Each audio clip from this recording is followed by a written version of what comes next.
No, no, no. Are you ready? Yes or no? Intro it and then we'll. Yeah.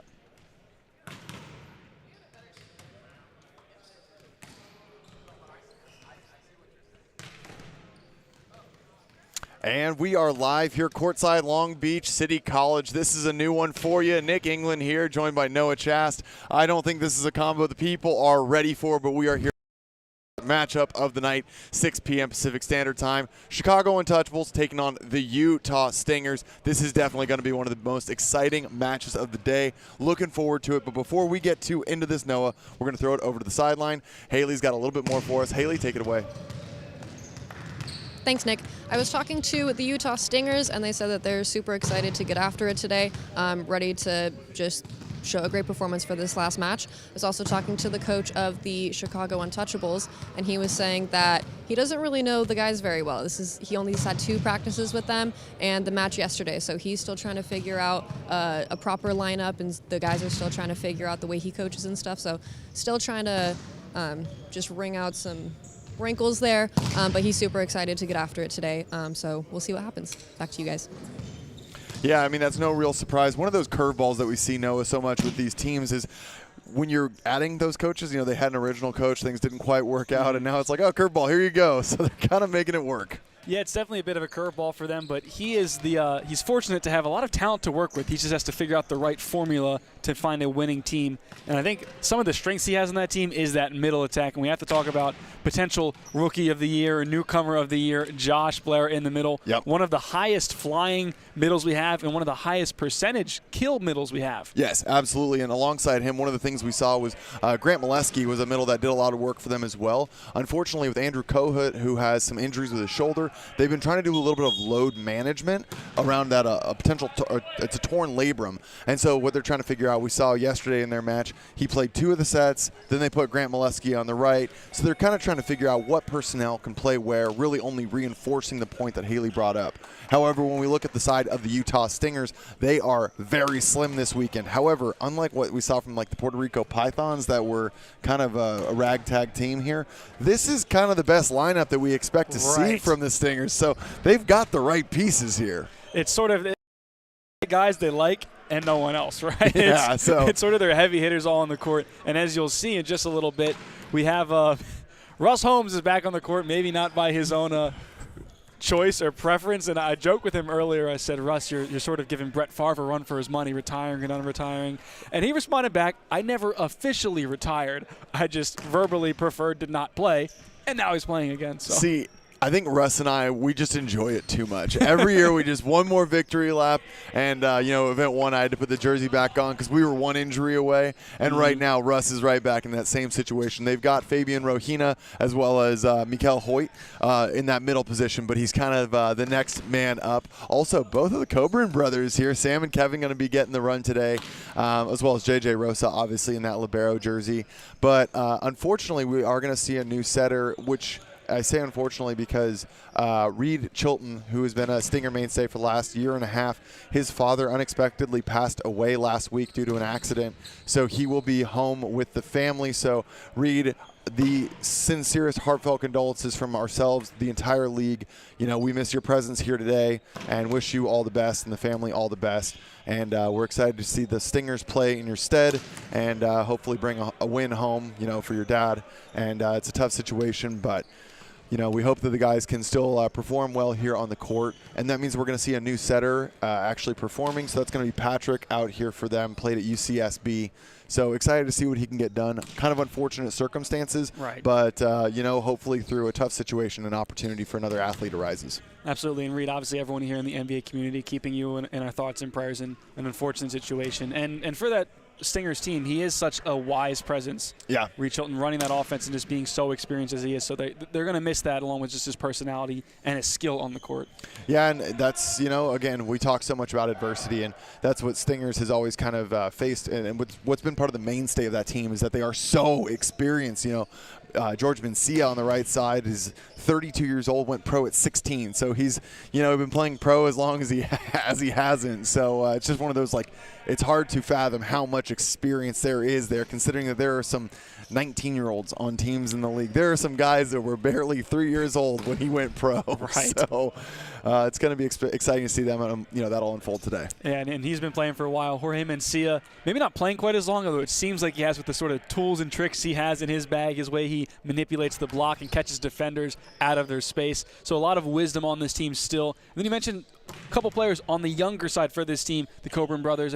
I believe Sam was at the last event for the Stingers. This is Kevin's first event with Correct. the team. Excited to see what he brings outside of some loud and bodacious hair and flow he's got with him. Absolutely, and that's part of the exciting thing is a lot of the NVA teams are starting to get some of these all-stars out of the NCAA. And now quick congratulations to UCLA. Sorry, spoiler alert for anyone that didn't catch that. UCLA able to take down Hawaii in 4 sets, and that's going to make them the national champions. So congratulations to them. Well fought. A heck of a season all around, and there's a little bit of a dynasty looking like setting up there. Scary. So, Only one senior leaving that team? Yeah, I think Alex Knight's the only guy heading out, so plenty of things to look forward there. So awesome to see that. But, alternatively, we just see so many of these athletes that are finishing up starting to head directly into our league. And when you're creating a pro league, that's what it means. You have to have the legs, part of that pipeline developed. So it's exciting to see both the Cobrans who've been, recently graduated, just right back into the system. No, that's, I think, been the awesome step I think this league's taken this year. We all know Event 3, all those international players start to head back. And now we're getting at that same time those fresh NCAA or NAIA guys coming off a successful collegiate career, maybe a playoff run, maybe a championship run, whatever it may be, coming here and bringing those talents to the league. And we're going to see a little bit of that on display, really the young versus old. And that's my personal battle I'm excited to see play out. Joshua Blair, the new, versus Russ Holmes, the old, the experienced, the accomplished, versus the one trying to make a name for himself here in the NVA. And that's what's great about this league. We have these two people on different ends of their careers with huge talents to them coming up head-to-head, and you never really know who's going to have the better day. Not at all. And correct me if I'm wrong. So Josh Blair, he graduated this year. Is that correct? I can confirm that for you, but I believe so, yes. Okay, so he's just one of many examples. We saw Tanner Woods, an NAIA champion, playing with Vanguard, who has joined the Stunners this weekend, so he was available. So just many talents. I know that SD Wild has locked down one who's just graduated, so we can look forward to that one coming up. He'll be at Event 3 as well. So just a variety of talents, and it's exciting to see that the teams across the league are all focused on that. We're about to get here underway. We'll know a little bit more about the Chicago's starting lineup. From what I have heard is George Mencia is going to go ahead and let I believe Kevin take the start on the right, and we haven't talked about it, but Enoval Romero will be back this weekend with no Stormfall Ngata Tafunga, which means that Enoval, fresh off of the plane, he basically flew here straight from his contract in Greece. He is exhausted. He is jet-lagged, and Russ Holmes was like, hey, man, I'm really sorry. We need you bad. And so, he showed up for the Stingers, answered the call of the Swarm, and it's exciting to see him back after we didn't have him at Event 1. And he's one of those cornerstone pieces of this team. They have that core, Russ Holmes, Romero, Mencia. Those are sort of the cornerstone pieces of this team. So, Russ, no, we needed him. We're short. You got to be here, and he's stepping up to the plate. We'll see how rusty he is or how much he needs to shake off and warm up. But he's going to be here, and he's going to make an impact. That's without a doubt. Absolutely, without a doubt indeed. So everyone's lining up, getting ready to go live here on this one. We'll take it to the court and get ready for the action. Now, in terms of these two teams where they're at, the Stingers 1-1 so far in the season after Event 1. Chicago 1-2, a loss earlier this weekend on Friday to the OC Stunners. A well-fought match, though, showing a lot of that potential they have. Yes, absolutely.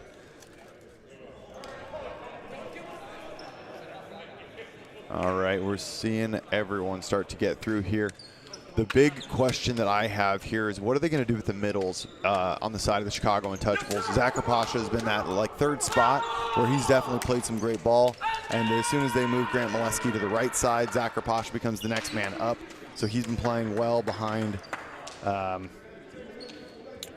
behind Josh Blair. So interesting to see what they go with here if Andrew Kohut's available. We've also seen Daniel Venegas be an emotional impact on this team, sometimes for better, sometimes for worse, unfortunately. Very demanding of his teammates. So I know that that's something I'm curious to see how that unfolds. And it looks like they're sticking with the middle duo of Grant Molesky and Josh Blair. Grant Molesky getting the start in the front row along with Daniel Venegas. That's going to put Hank Payne on the outside and opposite, yeah, like you said, Venegas there on the outside. Moises Lopez has done a nice job with this offense this weekend, and that's going to mean that we've got libero Enrique Brajas, number 8.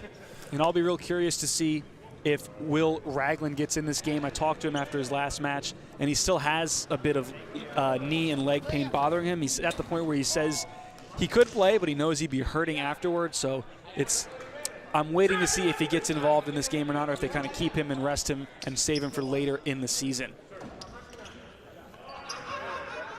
Looking over at the Stingers, we see, so number 21, Pat Paragas, is the UCSB 6-foot-tall setter. Excited to see what he can do. Inoval Romero at the outside, as well as Sam Coburn and Kevin Coburn on the right. Fabian Rohina in the middle. Opposite of him is Zebra, Mikel Hoyt, a.k.a. Zebra. I guess we all know him so well as Zebra, a.k.a. Mikel. And then J.J. Rosa, one of the most defensively promising liberos in the league, continuously finds digs and is currently a dig leader in the NVA. And with that, we are underway. A jump serve from Paragas left short, and an early lead for the Untouchables.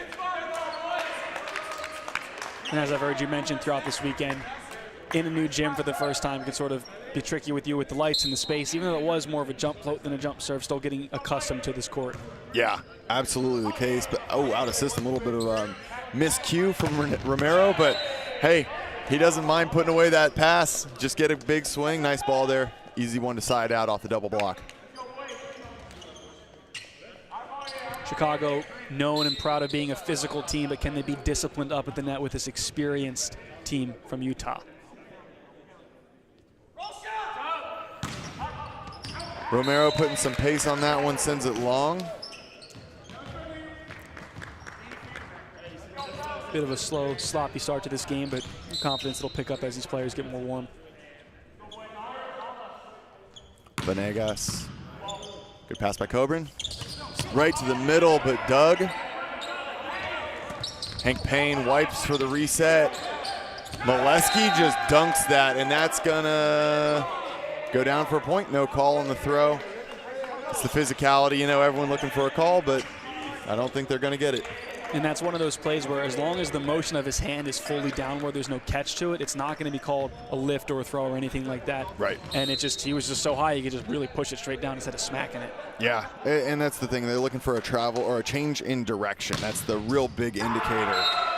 But there's the heat coming off the service line. Venegas with an ace taking down. That was the seam of J.J. Rosa and Coburn. Venegas, a very talented server who, when he gets going, can be a threat and put some points on the board from behind the service line.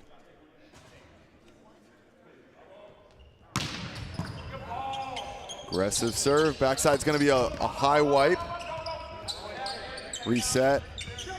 And another throw down. The Coburns both going for that, just open hand tip, using the visibility and giving themselves another chance.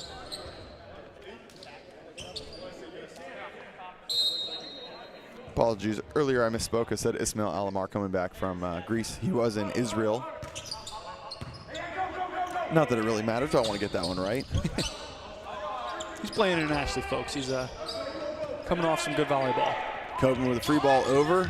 And there's an attempted tip, but smothered. Hank Payne not able to get that past the block of Coburn.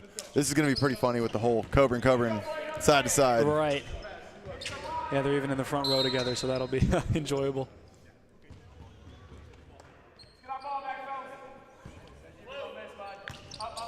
Zebra goes short. In-system pass goes back to Kohut. Zebra takes second ball. And a high swing reset. Coburn on one, puts that one in the tape. Sam Coburn unsuccessful, putting that one back over. And that's going to bring Chicago to the service line. Grant Molesky.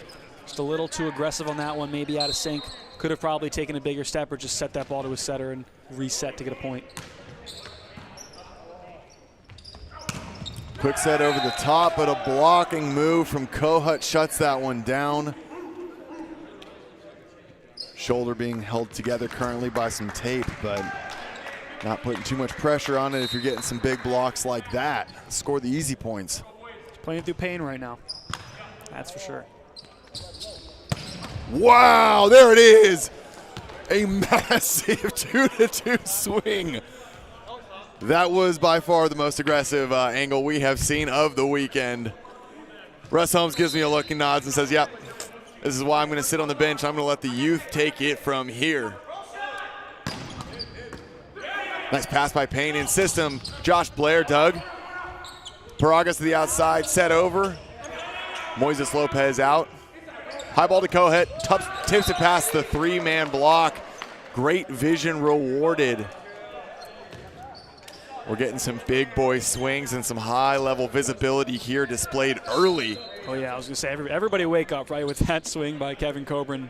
Now we're playing. Now everyone's swinging. They've gotten those jitters and those looseness out, and they're ready to rip. Nice pass by Rosa to the middle. Fabian Rohina, misconnection, leaves that one short in the tape. 8-4 here for Chicago Untouchables, and for a team that's currently standing 1-2, they really need this win. But on the other side, Stingers 1-1. They too need that win. So this is really going to be an important one that later on down the line in the season, both of these teams are going to wish they got this one if they fall into the losers bracket here. Kohut with the dig. It's going to be a high ball airing it out and a free ball coming from Kohut. Coburn battles high. Kept alive for the Untouchables. Tight ball, wiped, goes through the block, and a scramble to send it over. Lopez dumps it on two with no other options. Paragas to Coburn. Coburn throws it over the net and funnels that one down the chest of Moises Lopez, giving the Stingers a point and now a 3-point deficit. Just taking a deep breath after that one. Need some oxygen early here. Certainly a good recipe for a fun rally with a team as physical as Chicago and as intelligent as the Stingers. Big time swing, but that's picked up by Rosa. Dumped over. Tight on the net. Fabian Rohini blocked back. Reset by Blair. And Blair takes a swing, siding out. Wow, the net play right now is incredible. There is a lot of tension for both of these teams to not jump too early. The net play and the footwork by Blair. He took that one off the block, and then he wanted to get the overpass kill, but then took a couple steps back, set it to his setter, got it right back, just doing 54 steps in the same 3-foot zone. Definitely making sure he got his 10,000 steps today. Romero just gets behind that one, not able to drive it into the 5-6 corner seam there. And looks like the Utah Stingers going to take an early timeout, down by 5. That's going to, trying to settle those guys back down is Coach Russ Holmes. But we'll be right back after a quick message.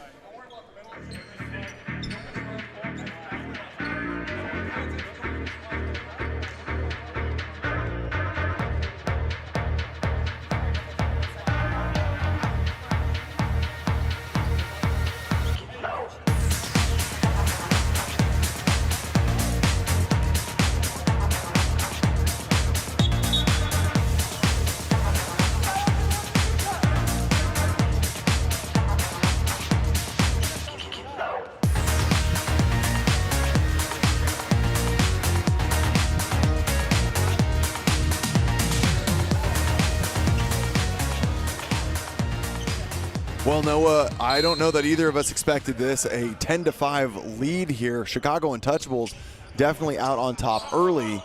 Rosa out of system. And that one's heading to the door. That ball wants out of the gym. 11-5. I don't know if I expected it this great of a margin, but watching the Stingers team for now the second year, they are one of the slower starting teams in the league when it comes to their attack and their intensity in a match. They drop first sets very often. And there's Romero punching that one through. Blair not quite getting over the net with his block. Yeah, you're very right. I've used this analogy, I think, for 3 or 4 years now. They're like a python that they slowly just start to constrict. And if you don't win that first set against them, you better hope you got it figured out, because they are very good when the dog days, sets 3, 4, 5 all roll around. It's very hard to play them at that part of the match. So got to win early. Venegas with a tip over the top. Relatively out of deep system. set, but they let it slide. A good take. Romero swinging again. There's going to be a net from Chicago. I think Romero was so on top of that, he hit the blocker's hand with the ball into the net. He pushed that hand down on top of the net. Yeah. That was a little bit of power there. not really an error by the Chicago Untouchables, but just we're forced into one. Yeah. Rohina to float. Blair throws it down. Nice dig by Coburn. Kept alive. Sam sends it over. Free ball. Another opportunity. Josh Blair. Man, Kevin Coburn really willing to put his helmet on. He got stuck a little bit in no man's land there. He got lucky that Blair didn't quite connect with that one, or else we might have had to make a sub one early and find a sub off the bench. Bit of a miss hit for Blair and lucky for Coburn. Blair leaves that one short. 4-point lead now for the Untouchables. You mentioned the Stingers is more like a Cobra, really taking you slowly. I think in these first sets they just do more observation and almost scouting of the team they're playing and are less worried about the final score of set one. I could easily see that being the case. Venegas with an unforced error, two-hand set, tries to find some court and sends that one long instead.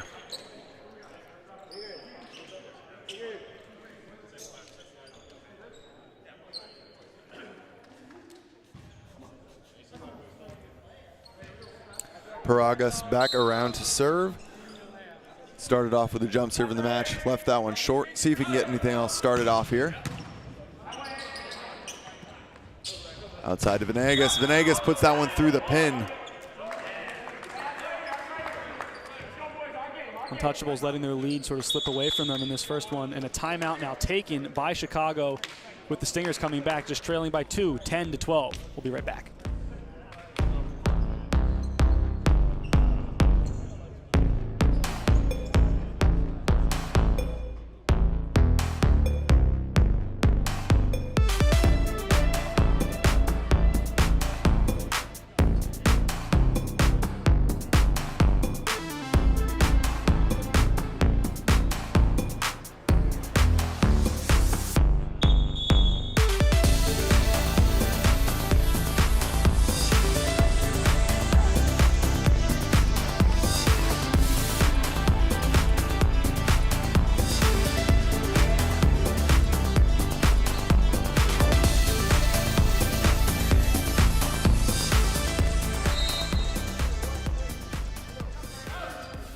Spinner from Paragas, another good ball.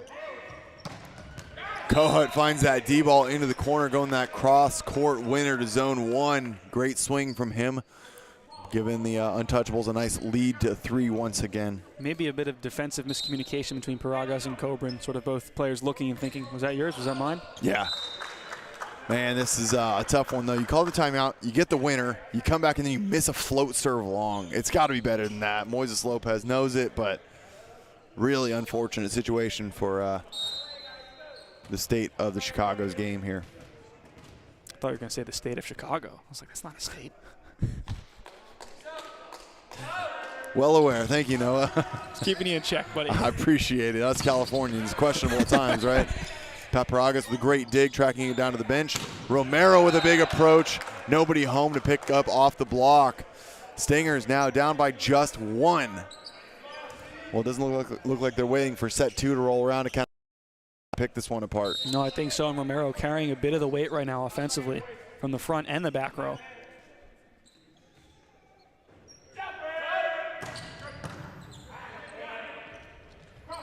All the way to the outside, lefty Kohut chops it down, but dug by Romero. Free ball coming from Coburn. Into the middle, dug. Kohut overhead is a tough ball. Easy dig for Rosa, but a little collision there between the middle and the setter. And a roll shot over the top, not picked up. That's got to go. Right now, it looks like in those out-of-system situations, Untouchables a little bit out of sorts, where on the other side of the net, Utah Stingers are thriving. And they're making some difficult decisions, setting Kohut, who's on the left side as a lefty, over his shoulder, just not able to get any real whip on the ball. Back set. And there's a big kill. Venegas comes under the net, puts that one down with some authority. But Stingers did a nice job in the last server or two to really close that hole up, down now by just one. Venegas tallied one ace last time he was on the service line. And he finds another one. He paid the Pied Piper, rolled that one over the tape, got it to, it said "you too shall pass." Rolls that one over the top. Different style of an ace on that one, but an ace and a point all the same. Doesn't matter how you get it, as long as it's in the stat sheet. Wow, put some pace on that one. Free ball coming back. Chicago in system. Molesky not worrying about a nice big swing. He just, when you're that high up, 6'8", flies, just throw that one down. Man, the middles on this Chicago squad are an offensive problem. And I'd argue a throw like that is even more difficult to defend than a hard swing. I could not agree more. Very Romero. Close to a foot fault there.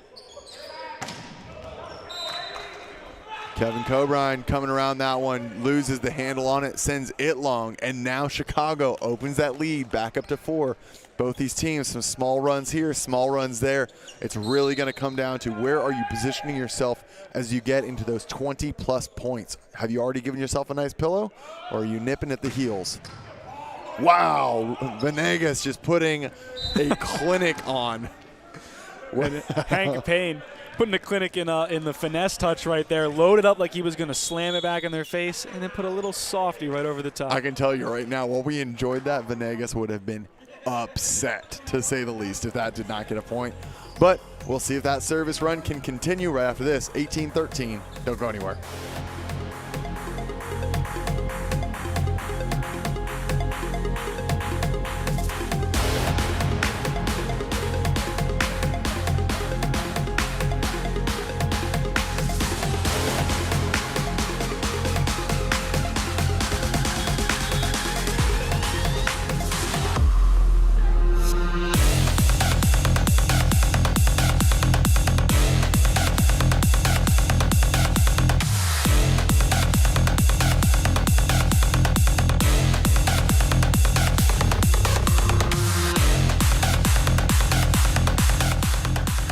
We're bringing it back to the action here. Daniel Venegas on his 4th serve this run. He's got an ace and 2 balls that very rare, barely came over the net. Stinger's hoping he's going to miss it, but that is not the case. Another free ball. Wonderful recognition there by the side of Chicago where the blocking scheme was going to be, but better execution for the side of the Stingers. What I'm talking about there, Moises Lopez, number 1, the setter, saw that Coburn was completely off the net from that serve-receive ball, was in a scramble mode, and so he wanted to go back, quick backside to Kohut and see if he could attack no blocker there.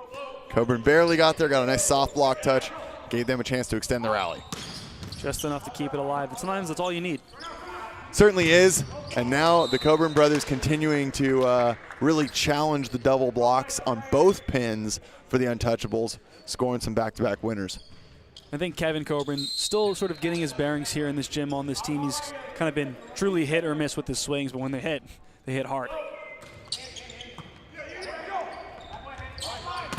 Payne tries to take a swing, and maybe he's missing some swings, but his blocking has been very sound. That's his 2nd terminal there for number 8. You know, I think on behalf of ourselves and all the fans at home, if he wants to go back and hit that 2-2 cross court again, we won't say no. We'll enjoy the show. I mean, as a coach, why don't you just do that every time? I would implement that strategy. Molesky tries to go into the middle, but some help from Coburn means he and Fabian Rohina shut that one down. Another great strategy. Just block everything your opponent tries to send over the net. And it's no longer a game of hitters, just blocking. Mm-hmm. Just a game of jousts. The next HBO series, Game of Jousts.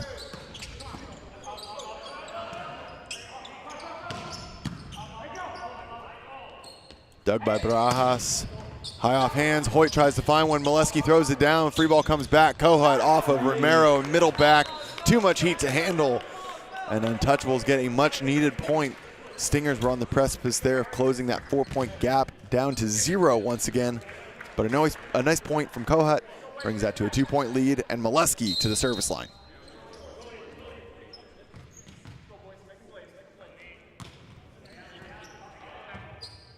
Rosa goes high ball to the outside. Cobran taking a personal shot about the refereeing crew.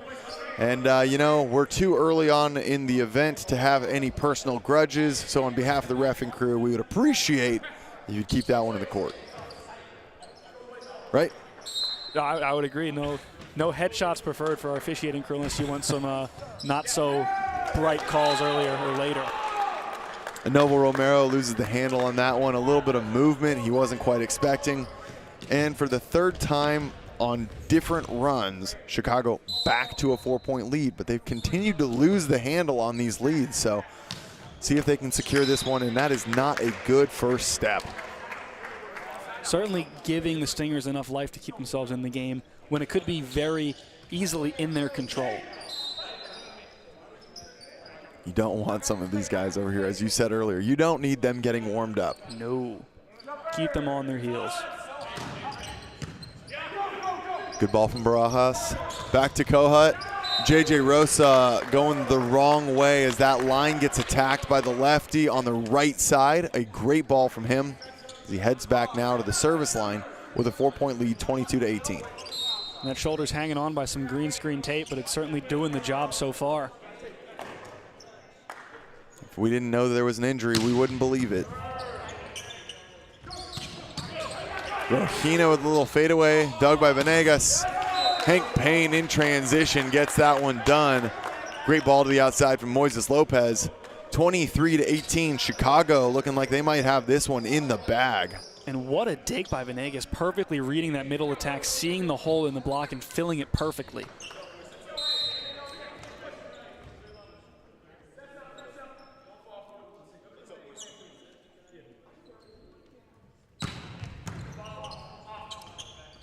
Rosa taking control of that one. Another dig from Venegas. I've been saying his name incorrectly. I'm very bad about that. He's got a little bit of a tricky one for me. Daniel Venegas. Apologies, buddy. That's a nice point for the Stingers. Sam Cobran now to serve. I had a friend in high school named Eric Venegas, so every time I look at him, I want to say Eric, even though I know it's the wrong name. Just a little bit of that muscle memory. Mm-hmm. 24-19, 5 set points to get a chance to just hit one winner. And so far, a ton of missed serves on both sides of the court. Yeah, I'll be curious to see what that looks like on the stat sheet. Hank Payne joking with his team if he should underhand this serve as someone that has struggled to put aggressive serves in this weekend. Well, Fabian Rohina with a little windmill trying to put in his version of what a dunk should look like from a volleyball player's perspective. That's the visual example of climbing the ladder in the air, just grabbing for more airtime.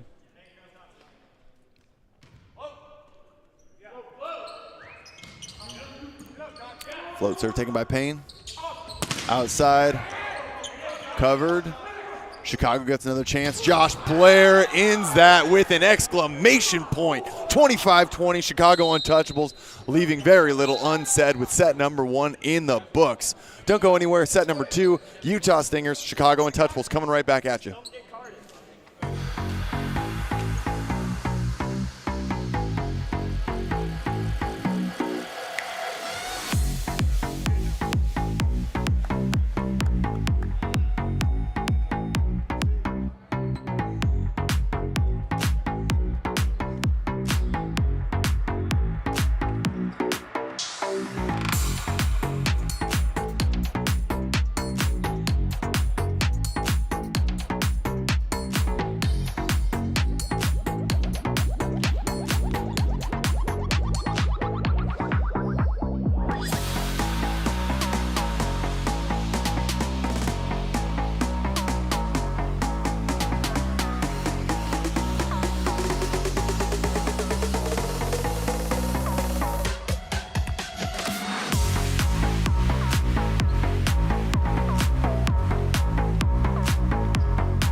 Well, that was an exciting set number 1, and we're about ready to get back into set number 2. Before we do, we're going to hear some words of wisdom from Haley on the sideline.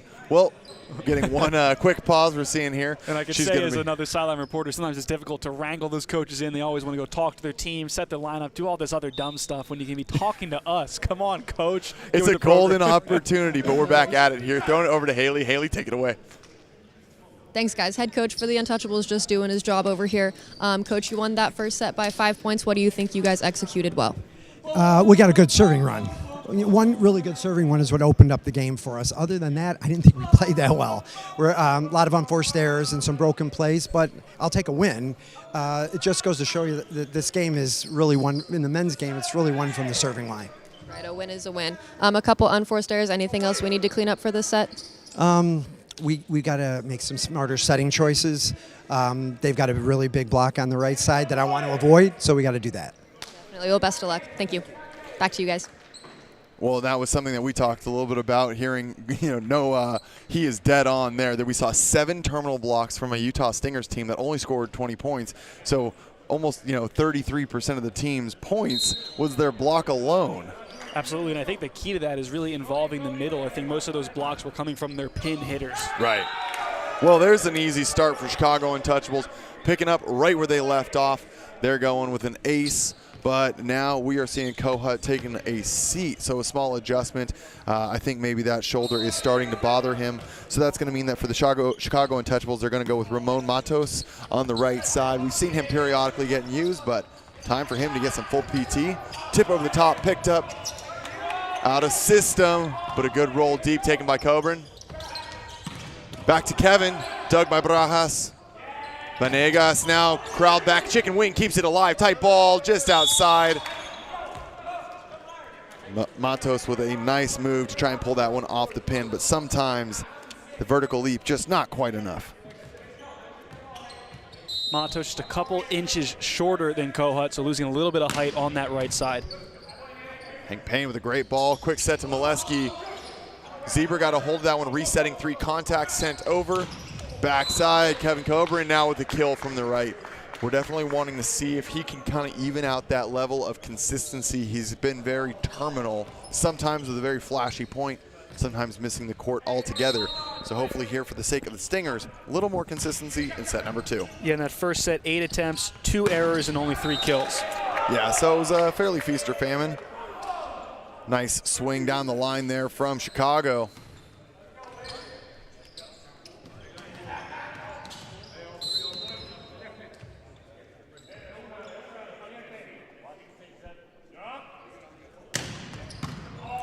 Noel Romero handles the heat on that very well. Doug kept alive. Not for long. That one's going to go down. There was a little kick dig there for the cover, and that got 2 touched on it, but Rosas just barely missed the net. Had that caught the net and come back, there's a chance that went over. And Chicago's lucky because they were already celebrating. They were checked out of that point. Vanegas continues the service pressure. Outside to Kevin. Kevin blocked back, dug by Noel Romero. Sam now takes the roll shot over the top, defended by Molesky. But Kevin Coburn says, hey, bro, where you might not be able to get the job done, watch me. This is how I get it done. Little older brother, younger brother competition going on there. And that's back-to-back Chicago blocks and Stinger foot digs. This one kept alive and then put down. Playing soccer here, Noah? Any part of your body's good, okay? Romero with a nice jump serve taken by Barajas. Outside to Hank Payne, funnels that one through Zebra. Hoyt will be playing the first several events up through event 4 with the Utah Stingers, and then he will head back to Trinidad and Tobago, where he hails from, and will be playing with their national team. He's got a history of playing with them, and will be competing in the NORCECA events. So I wanted to make sure he was fresh, in form, and got some reps. However, he was not ready for that rep, as a nice float serve from Molesky down the line, targeting that seam. A little miscommunication there. Romero hoping might get a little bit of help, but none to be seen. Attacking it again in the same spot. Back to back down the line with Zebra pulling out of the way and it dropping in the court. No, I think they say the definition of insanity is doing the same thing and expecting different results. Not if you're a server. Keep on doing it until it doesn't work.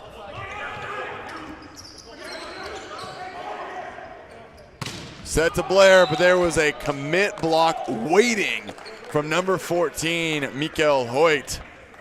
And I don't say this too often when they're setting Josh Blair, but that set was not high enough for him. You just kind of have to set it to the ceiling and just let him, cut it off. You put it up there, he's going to get higher than the blocker on the other side of him.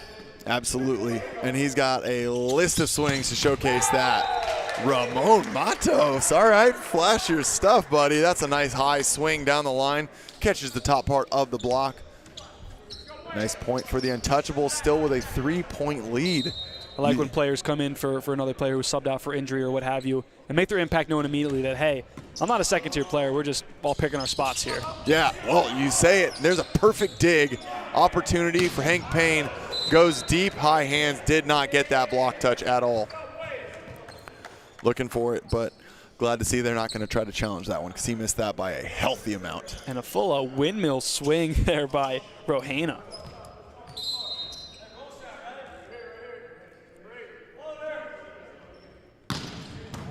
Kevin Coburn gets the overpass, reset, taken by Sam to the middle to Fabian, and nobody home. And Noble Romero on an aggressive route there for the Bic. A little bit left him and a little miscommunication with him and Rosa. So JJ Rosa thought he was going to pick that one up, but Utah Stingers, you can tell they're running a couple different systems right now, and they've got to get on the same page.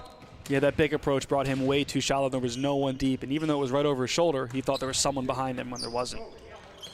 To the backside. Wow, that was an aggressive set taken by Coburn. Vanegas! Put some respect on his name. Number 6 with a kill down the line. He is showing up here in spades. And I love giving the middles credit where credit is due, pulling that middle blocker, leaving Vanegas tons of lane. Sam off the high hands. Vanegas goes now with the tip, but that one's picked up. Opportunity, Sam Coburn swings long, cannot find it. Both the Coburns seeming like they're having a little bit of trouble in the out-of-system swings to find that court, and that's going to lead us to a timeout. Once again, same score, same time, 10-5. Russ Holmes says, guys, we got to cut this one out. Don't go anywhere. We'll be right back to see if the Utah Stingers can right this ship.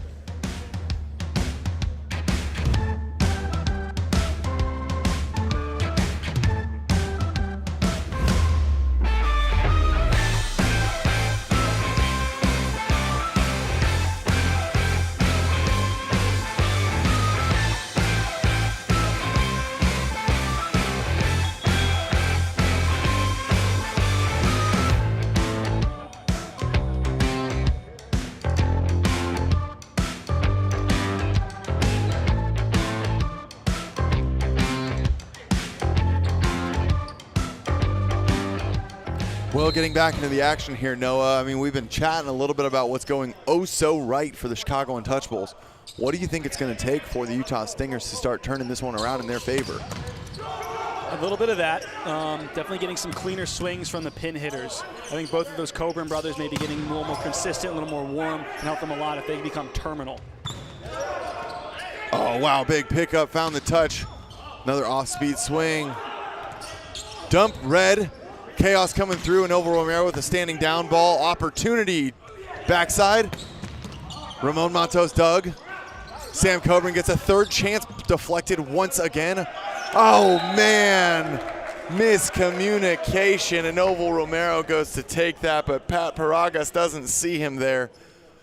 Tragedy for that point, but man, 3 blocks in a row that the double block of the Chicago Untouchables was able to either deflect or defer that swing from Sam Coburn. He's got to be able to find some more effective swings. And that's where being a new player for Paragas comes back to bite you, not having that communication, that experience with that team, knowing, hey, if someone's over my shoulder, they're going to take that ball, and being sort of new in that system. Yeah. Kevin Coburn misses another one long. Well, at least the Coburns aren't missing in the net, but they cannot find the court. There's a lot riding on these two, both being explosive pin hitters.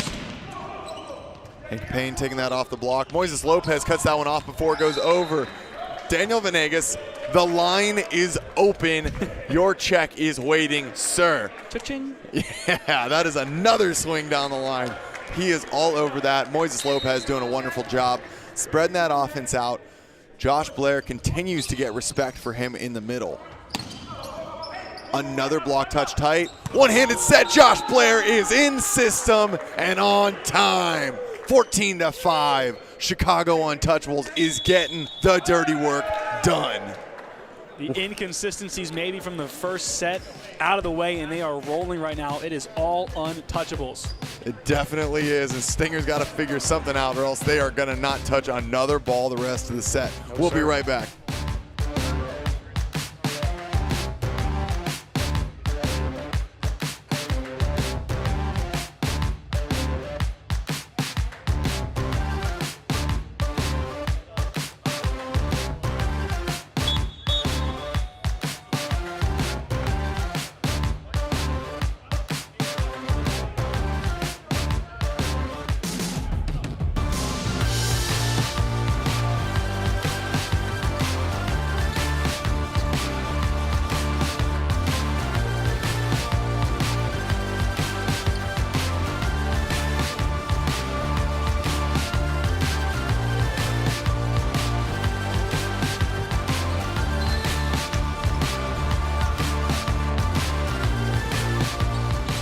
Back into the action. Noble Romero with the hand pass.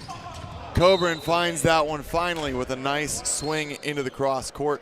But Chicago very okay with that. If that's what it takes for him to finally get that point to go down, Chicago is able to force both timeouts on one service run. One at 10 serving 5, one at 14 serving 5. So at this point, Utah Stingers just got to be able to find a little bit of a momentum here, but I think this one's already pretty safe to say it's over. Chicago in a very comfortable spot in this set, up 15-6. The Stingers using both of their timeouts.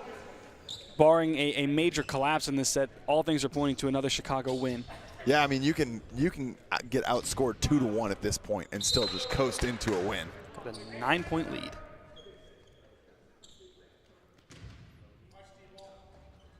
Josh Blair hammers that one. Great pass by Rosa. Opportunity for a Noble Romero, and Moises Lopez not worried about the size mismatch at all. Great block by Lopez and a great pass by Rosa. But that's what's great about having a large lead like this for Blair. You can let it rip from the service line. You've got that green light all day long. Absolutely hitting the nail on the head. We'll see if he does it here again here. Oh, he does indeed, but Rosa is nails. But so is the block. Molesky gets this one. That double block is ready for a triple block. Venegas, your turn. Bring it on over, buddy. I feel like I'm experiencing deja vu. A tough jump serve, a great pass, and then a stuff. Seeing double. We just saw the same play. And, hey, we said we don't have replay yet in the NVA, but, you know. We got live action replay. Live action replay.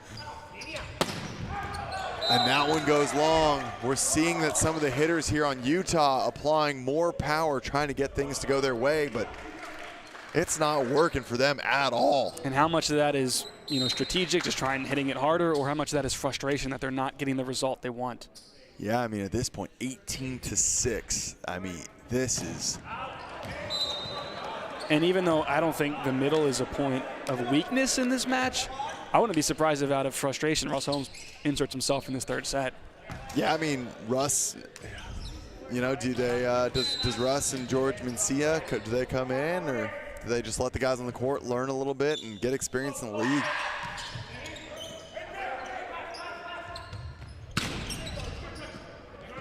Nice pass from Sam. Look for the backside D-ball. Kevin swings long. Does not get that one either. And you mentioned, do they let them in, or do they let them sort of gain some experience? And as you said, these are two teams that will most likely be sort of in that middle of the pack just based on the talent of the other sides of the league.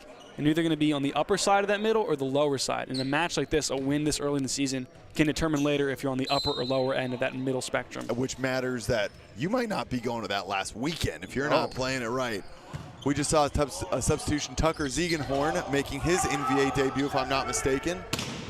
Venegas with a big swing. Romero tries to keep it alive. Ball's coming tight, but not tight enough. That one loses its legs as 20-7. Now the score, Chicago Untouchables in what is by far the most dominant set performance this season by any team. And I'll be honest, in recollection for my memory, this is an absolute game of control here for Chicago Untouchables. Absolutely, and when we were discussing how important those wins can be, I really disagree with the strategy of letting the guys on the court, gain some experience. Experience is great, but wins are greater. And if you have players you think can be a difference maker, you got to get them on the court. I just don't know that George Mencia cold for 2 sets and a Russ Holmes that's not really playing much anymore. I don't know that they improved the current situation, and I think Russ might feel the same way. I agree with what you're saying conceptually. Experience doesn't matter, but I also, on the tail end of that, I'm not sure that what they have here in reserve at this point is the solution. But if you're seeing the result you're seeing, I think you have to make a change. And they're short on their players, so that's really the only change they can make is themselves. Well, we'll see how that goes. A nice kill there for Kevin Cobrine on the outside.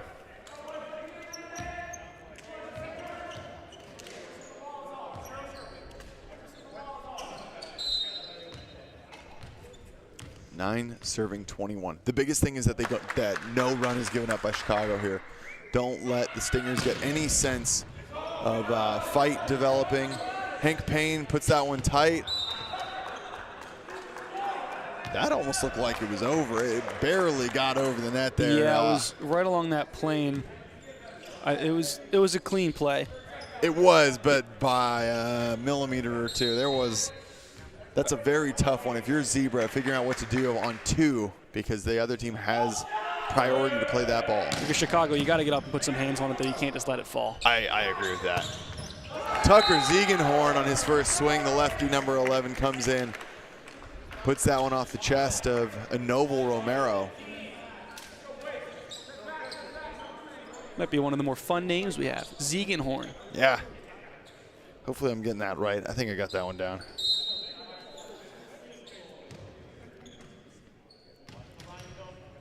Oleski back to serve. Drops in a floater to Romero. Coburn pokes it over down the line. Getting a kill for the Stingers, but a tall task ahead of them. Yeah, down 11 points, 22-11. Don't feel any more inspired by that kill. I love points on the scoreboard. Stingers trying to create a little bit of energy here they can use. Zebra with the float taken. Josh Blair low set. Punches that one through, quite literally just drew his elbow back as far as he could and threw a punch forward. Tips that one off the top of the block. 23-11. Noah, I don't think any of us saw this being the outcome of a set number 2. No, I picked the Untouchables to win this match, but I was expecting something much more competitive. And now that serve, or that swing goes long. It's that serve. That's what I thought it was based on the miss there. Fabian Rohina not finding the hands. 24-11. I do the math. How many set points? 13. JJ Rosa, this is out of system as they come. Free ball coming over from Kevin Coburn. Moises dumps, tries to take the glory himself, gets the overpass. Josh Blair goes on a slide approach all the way over and says, Moises, you took my last opportunity. I'm taking this one, and I'm taking this set. 25-11, a 14-point lead blowout. This one could be a real quick end if the Utah Stingers don't figure something out. Noah, we're going to be right back to bring maybe a very quick conclusion. Set number 3 coming your way. Don't go anywhere. We'll be right back.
Well, there is certainly something that needs to change, whether it be personnel, mindset, take your pick. Utah Stingers, that was a tough one. But before we move any more, we've got to find out a little bit more from head coach Russ Holmes. Haley, take it away. Thanks, guys. Coach, what are we doing different moving forward? We got to respond. We got to respond to this adversity we're in right now, being 2 sets down. Guys need to keep the energy up, just keep communicating, play the game that we know we can play, put some more pressure on them from the service line, I think, and let our blocking defense do the work. So, yeah. You have some great players out on the court. It doesn't look like you have too many subs. You have 2 subs on the bench. Are they going to see the court anytime during the match, or are we going to stick to our regularly scheduled program? Yeah, we'll put Mency on the opposite, I think, for this set to start. To just get them in a different look, and then kind of see how it evolves from there. So, yeah. Sounds good. Best of luck. Thank you. Back to you guys. Well, that's going to be a tough one. Makes a bunch of sense. Kevin, this is something that we always talk about. Everyone loves to look at some of the plays that happen in the NVA that happens as a lack of cohesion and experience together. Sometimes you just see sloppy play that obviously we're not proud of either in our product. The teams aren't. You don't want to see that happen. But I think that sometimes I hear in discussions people discredit how good the level of play can be. And you just think that these NCAA athletes are going to come in and run the league. And you just saw Kevin Coburn, fresh off of a fantastic season at USC, now heading to the bench to be replaced by George Mencia, a true veteran with 16 years of international play experience. Sometimes when you get these big blocks in front of you, it's not what you're ready to see. And you're playing against guys that have been playing professionally for, as long as you've been in college and high school combined.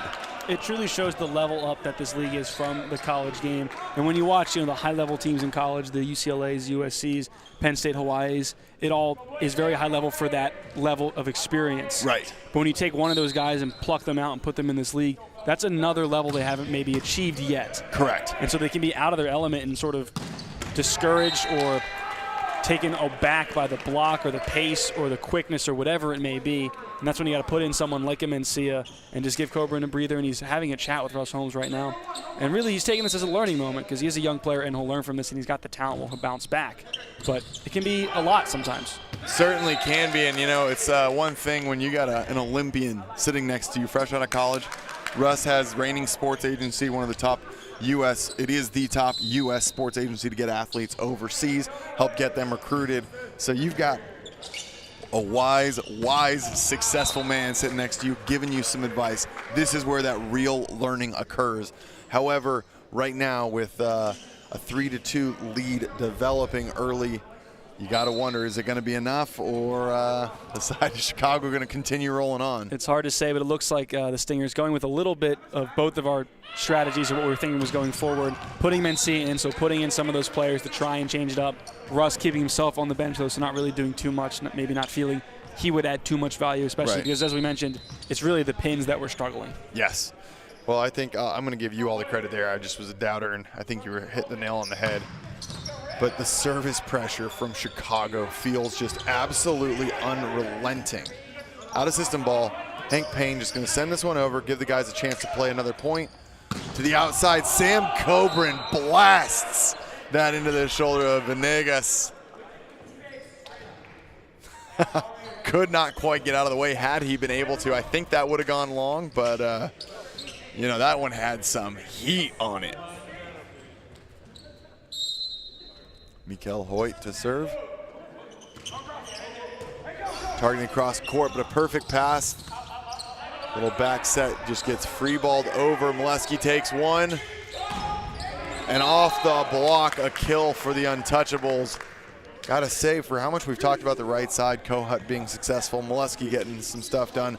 I've been very impressed with Ramon Matos coming in.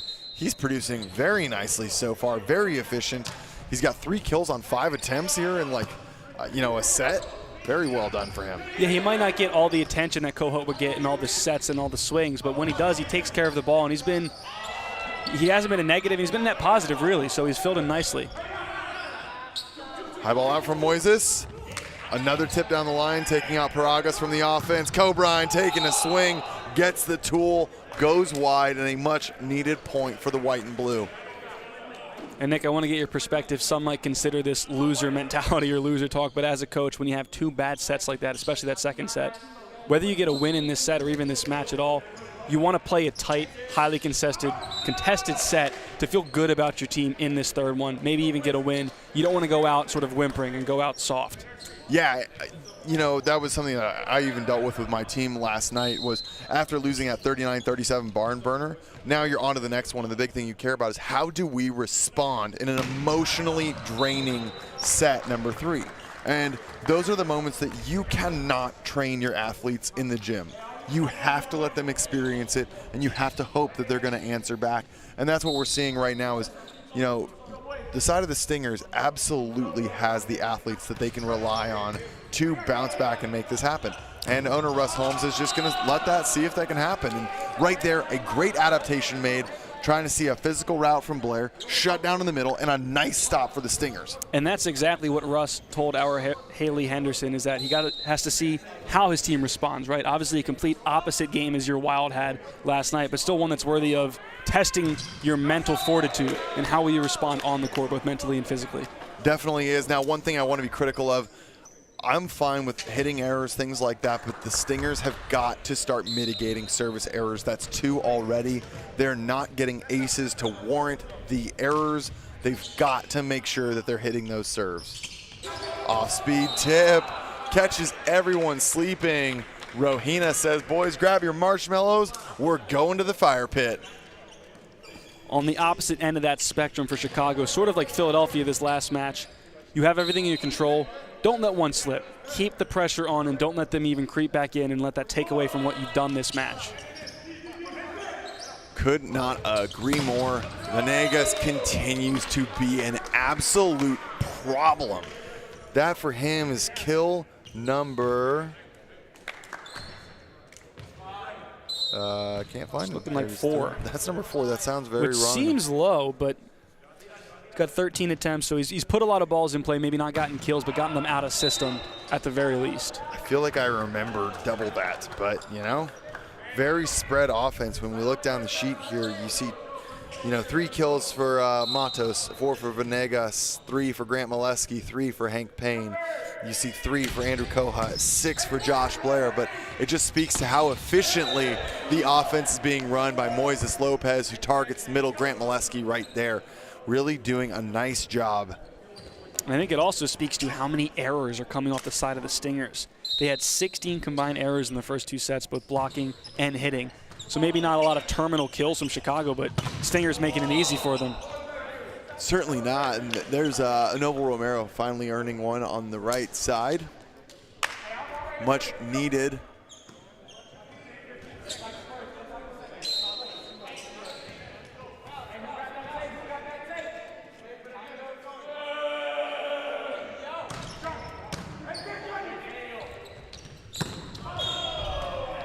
Swing goes long. However, there's a net from the side of the Stingers. Errors like that right now are just going to be the crux of their efforts. They're still ahead by 1 point, but they cannot give free points away.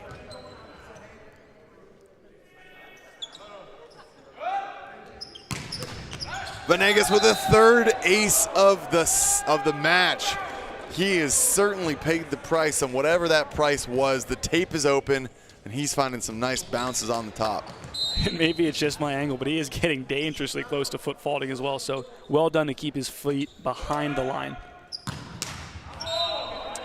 Leaves that one short. Maybe he should have used the extra 8 inches he had there. That one was well behind yeah, him. he backed it up a lot.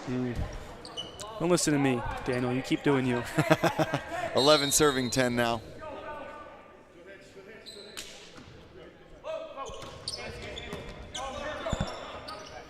And Payne to the outside, swings off the high hands. That one deflected in, catches the line. A nice block from the duo of Mencia and Rohina. George Mencia, one of the most disciplined blockers in the league.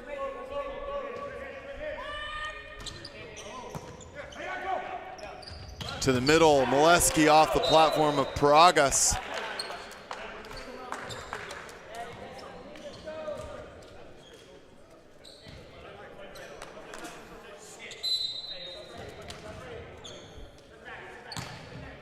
Molesky, aggressive float. Rojina cuts that one back over shoulder to one. Doesn't put a ton of heat on it. It looks like Moises Lopez maybe made the move too fast. Yeah. And expecting something with a little more pace on it and just kind of stabbed at it and missed. That's why we always talk about hit back to one, let the setters in the opposite play some defense, because as far as us outsides are concerned, they're a liability. Tight ball reset by Chicago.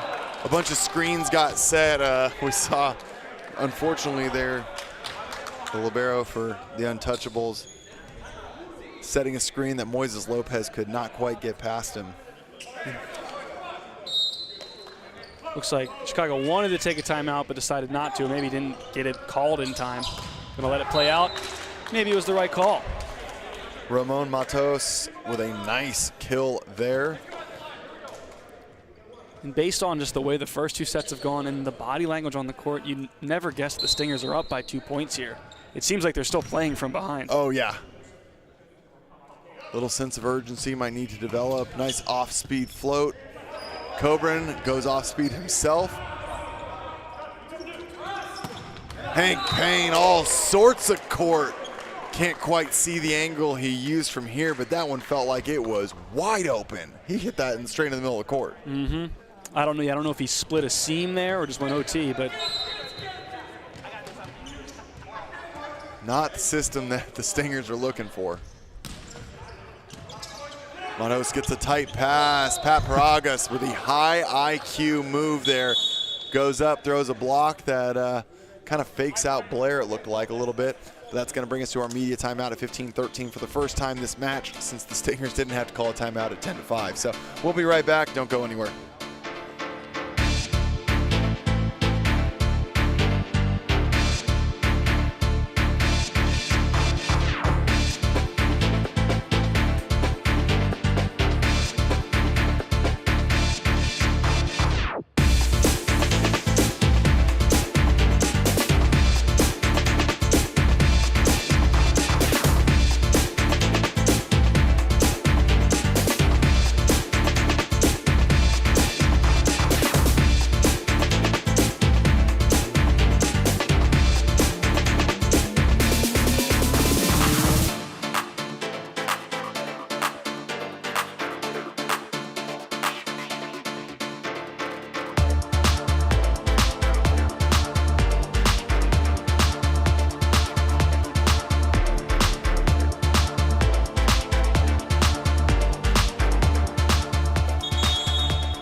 And we're back here at Long Beach City College, the final match of day number 2. Don't worry, there are still 4 more action-packed matches coming your way tomorrow, starting at 9 a.m. Pacific Standard Time, running through 6 p.m. Pacific Standard Time, and that will wrap up the weekend with an LA Blaze San Diego Wild battle for SoCal.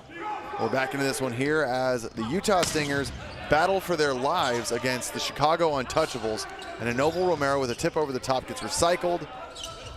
Tight set to the middle and cannot go. Chicago Untouchables defend that rally to bring their deficit to just 1, 14-15 with Hank Payne, who has already given some serving run trouble to the Utah Stingers.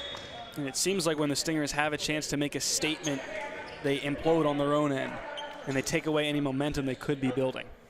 A little bit of a discussion here. Blocking sub coming in, Zachar Pasha to replace Moises Lopez. That means no setter on the court for the Chicago Untouchables. A little bit of a discussion we're going to figure out in real time. I think we saw Hank Payne getting the nod that he was going to set, but he's out of middle back, so really going to have to see. And you know what? None of it matters if you can't tap your float serve into the court. Strategic blocking sub absolutely nullified. Maybe he was thinking ahead to who he was going to set and how he was going to do it and forgot to get the serve in the court. Yeah, step 1, serve in court. Step 2, the rest of the plan. Spoken like a true coach. Yeah, we like to really keep things simple for our players here at SD Wild. Venegas hammers that one, sends it upper deck. If you're hanging out up top, just saying a little hello from down below. One of the bigger clean ricochets. We've seen something like go off a fist or an elbow that shoot over. That was right in his lap and shot all the way up into the upper deck. Now 15-16, Josh Blair targeting J.J. Rosa. Enoval Romero again with that aggressive throwdown. He's been throwing that tip quite a bit, trying to provide a little bit of consistency.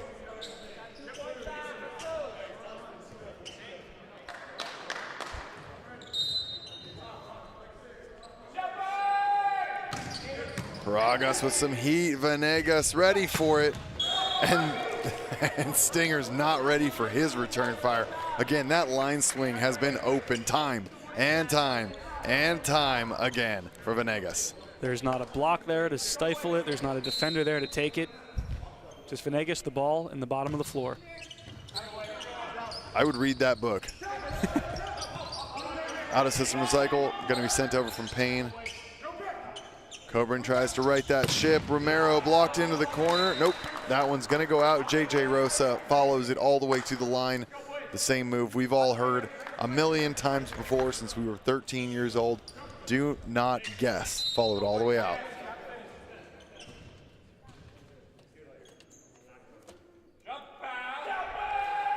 Big toss. Romero putting some heat on that. Gets the overpass. Miscommunication between Mincy and Zebra. Wow. And now that one comes back, and it's those kinds of points, Noah, that are just going to prevent the comeback if they are unable to start really collecting those. Yeah, and that's one that almost hurts you more mentally and spiritually when it's a out-of-system chaos play over there and they kind of throw a prayer, a backhand dump, and it rolls over and drops. That'll hurt you. To the front side, taken by Rosa. Now Mincy kind of warming up still. No question there, finds zone one.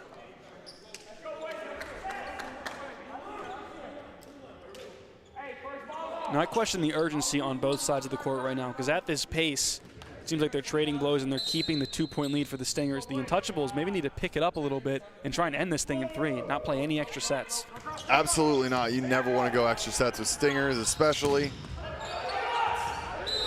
All the time in the world to lose track of that ball. That's going to go to the point of Chicago. Still trailing by 1 at 19-18, so Stingers battling with it. You know, this is where if you're on the side of the Stingers, the challenge is, can you get your mental to match the fact that you have a 1-point lead? Start acting like you're in the lead. Start kind of relying on a little bit of that, you know, confidence that's going to take you through. Because mistakes are being made on the side of Chicago. Can you take advantage of them? And George Mencia cleaning it up right there with a nice seal over the net. Race to 20 complete, 20-18 for the Utah Stingers. And if you're Chicago on the opposite end of the spectrum, can you try and wipe away from your mind that you're up 2-0 and try and play like it's a clean slate or even you're down? You cannot lose that sense of urgency at all.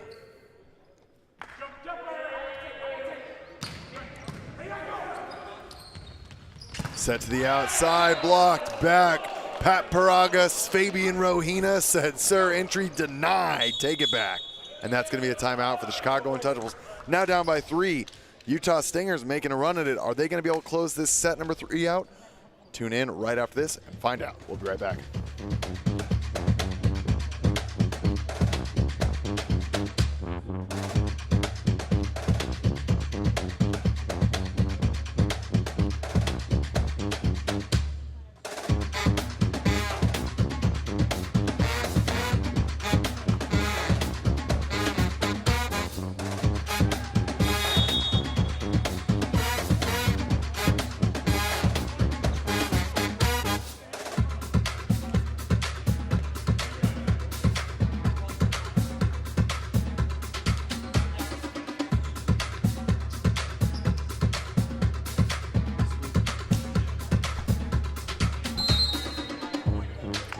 If you're just joining us here, I'm Nick England, joined by Noah Chast and Haley Henderson on the sideline. We were in set number 3 of the last match of the night, and that's a kill from Josh Blair. You've heard that one plenty of times before, and it's not going to stop here. 19 serving 21. Stingers trying to hold on to this 2-point lead to extend this game before they might have one of the fastest matches of the season. Tight pass. Paragas finds Coburn. Sam sends that one long too. Both the Coburns need 3 more feet of approach room. That's a point you have to have. Had the lead up 2, a chance to keep it up 2, or even up 3, I should say. Instead, you make it a 1-point game and could see this match slip through your fingers.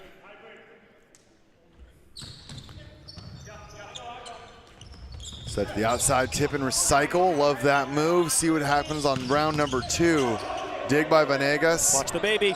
Time. Baby's out of the way. All right. Play resumes. Rosa takes ball 1. Little bit of a miscommunication. Picked up. Now to the right side, another tip. Oh, and so crafty, just tooling the block while he's on his way down, getting it underneath his hands and pumping up his team with a loud "let's go." I couldn't see it at all, so I appreciate the pretty picture you just painted in my mind. Hank Payne doing all of his namesake, deal to Payne. Tips on the way down, every blocker's nightmare.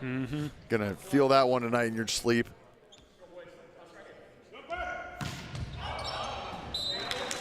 That one still has some legs on it, and it is running. That serve out the back of the court.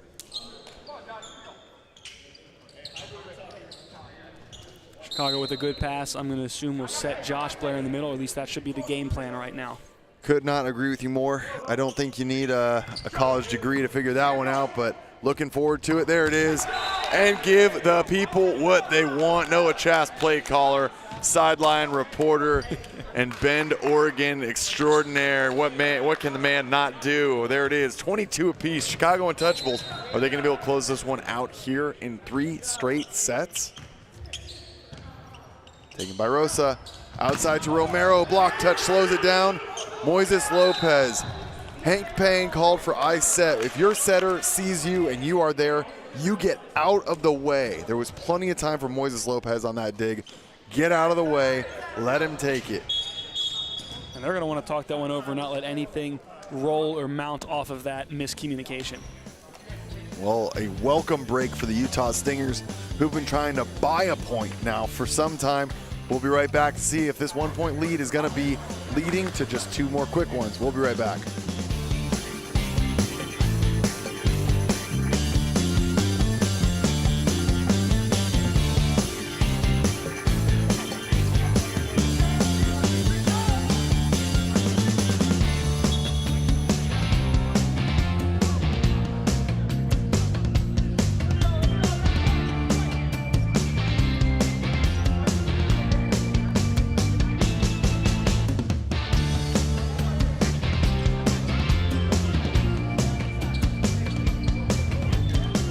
Well, all eyes on Fabian Rohina. Is he able to create a little bit of magic here and extend another point for the Stingers? They really need this one out of the timeout. Good pass by Payne. Off the tape, goes wide. I've got to be a little critical. That's the no-brainer, set the middle. Yeah, I think it's the same as the last play. Go with what's working so far. Not a lot of options to stop Josh Blair on a good set, so I don't agree with going to Vanegas either. And they are challenging that there was a blocker touch on that swing, which I could see being possible. He definitely hit it into the top of the tape, and it rolled out of bounds. Did it catch an arm on the way there? And it looks... It doesn't look like it did. We'll zoom in here. Goes well into the tape. And does it hit a finger? No. Ooh, Oh, maybe it did. Does it hit that finger at the very end, the left hand of Zebra? I think that goes through the hand of Zebra there. Looking at another angle, see if we get a better detection. No, from that. That angle looks like it's on the tape only. Yeah, that looks like it's down the tape only. Yeah, okay. I don't think that got it at all. But not our call to make. And we've been wrong before. Well, no, What do you mean? what? Maybe you've been wrong. Checking out some alternative angles now, just to be fully sure. And yeah, from that one too. Didn't. That first angle was a little sneaky, but that's why you do look at it from multiple angles, because sometimes what seems to be quite obvious, maybe not quite so much. But again, I don't dislike that challenge. You have 3 challenges to use. They are now down to 2. Had they gotten that right, they would keep it. But either way, if they get to set number 5, however many they have, it's now moved to 1. So use them where you got them, and that's essentially a timeout here for Chicago Untouchables. So all around, I think that's a great call. I agree completely, and you're one side out and one service point away from tying this thing up. Well done by Fabian Rohina to answer back out of the timeout, though. See if he can get another one. Drops it short. Tight pass, jammed over. Coburn inside, a free ball. Gotta set Blair. And set Blair they do. It's the most free point in the gym. Chicago Untouchables, if they can justify it, they can set it. Give that man every single free ball. There is nobody on the side of the Stingers ready to slow him down.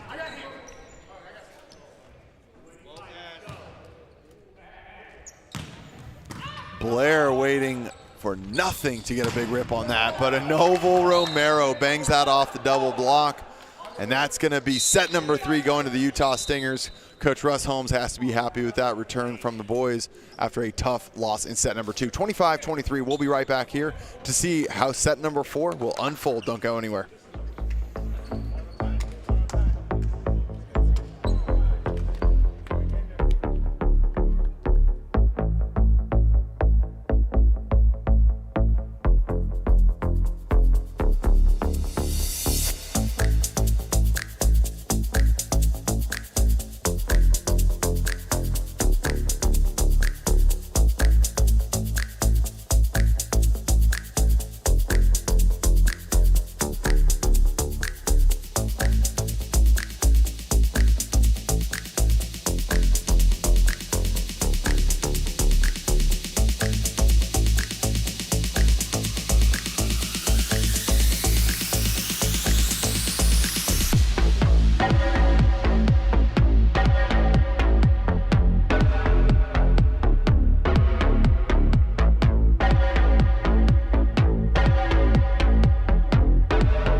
Well, Noah, we are getting back in action here. Set number 4. Words I was not sure I was going to be saying after that tough set number 2. A lot of credit, though, Utah Stingers. We always talk about how important it is to get that win against them early because you don't know that you're going to get it in sets 3, 4, and 5. So, you know, did the Untouchables buy themselves some time, or is the sun setting here in Long Beach and Stingers about to go on that reverse sweep? Hard to say. The Stingers getting that response Coach Russ Holmes was looking for, but what's the response look like from the Untouchables? We're going to send over to Haley Henderson on the sideline with that discussion. Haley? Thanks, guys. A few gentle reminders from Coach David for the Chicago Untouchables. He reminded them just to take care of the little things, make sure they're covering their hitters, make sure they're taking the opportunity when they can. He thinks they let it slide a little bit in that third set, so he wants them to take care of business when they can. I mean, wise words, and when you're playing with players of this caliber, they don't really need to be over-coached. It's sometimes those friendly reminders that just help keep them dialed in, keep them fresh. But, you know, we just saw that first big swing from Chicago, and now out of system, getting another chance. Can they find Molesky in transition? And there's that throwdown point that we've become so accustomed to seeing. maybe it's not as flashy as Blair, but I got to be honest, if you're throwing that down at the 10-foot line every time, no one is picking that ball up. Oh, absolutely not. And like you said, you don't need to overcoach at this level, but maybe more sort of almost emotional support or reassurance that, hey, you're fine. Let's just all calm down, take a breath, sort of having someone else verbally say that out loud to you to snap you back into reality. Yeah, the gentle reminders, a little bit of prodding, and kind of the friendly reminder of, like, I don't need whoever's struggling mentally to bring everyone else down. Like, lock it in, be an adult, be a professional, here we go. And there's another block for Chicago, who's out to an early 3-0 lead. Backside tip, and that one trickles through Molesky's hands.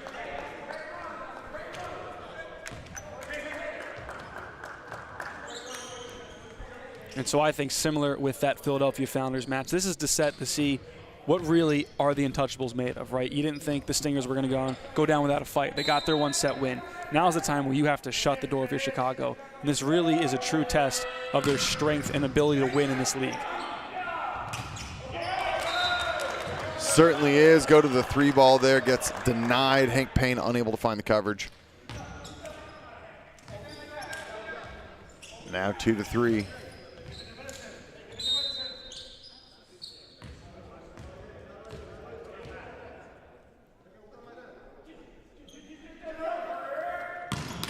Romero leaves that one short. He's been having a little bit of serving inconsistencies, but like we said, if you know, I'd be lying if I didn't think that jet lag was having a bit of an issue and an impact here. He is fresh off the plane from Israel, right into this event, but did not want Stinger showing up empty-handed. Hoyt dug, very out of system. Moises Lopez trying to find something, but Hank Payne has to free ball that one over. Rosa takes the 1.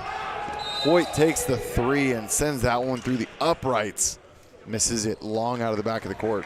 That one sails long, and I want to take a second to talk about the blocking discrepancy or parity at some points in the match. In that first set, the Untouchables with just 2 blocks, the Stingers with 7. Second set, reverse. Untouchables had 7, Stingers had 2. This last set 3, which was the Stingers' victory, 8 blocks for the Stingers and 0 for the Untouchables. Chaos is ensuing here. Molesky takes it.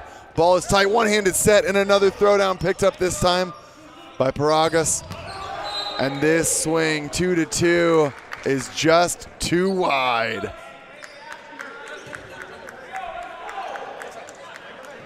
So Mencia looking for a challenge, I believe. I'm not sure, actually, on a touch or a net touch somewhere. Let's wait till we get more official word.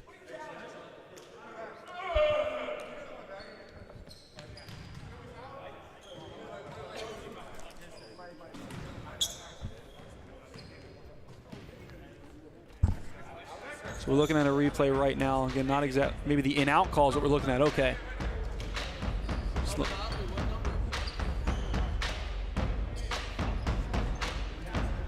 All right, we're looking at that 2-2 swing at the end of it there. Oh, potentially a net. And we're trying to confirm what exactly they're challenging.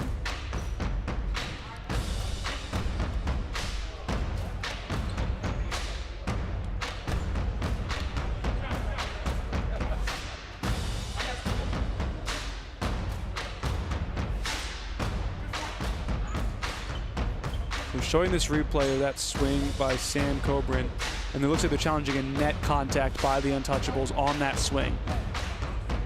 There it is. Okay, getting some clarification there. Now we're going through the motion here. Looks like Molesky's elbow, or it's a shirt, catches it on that blocking move.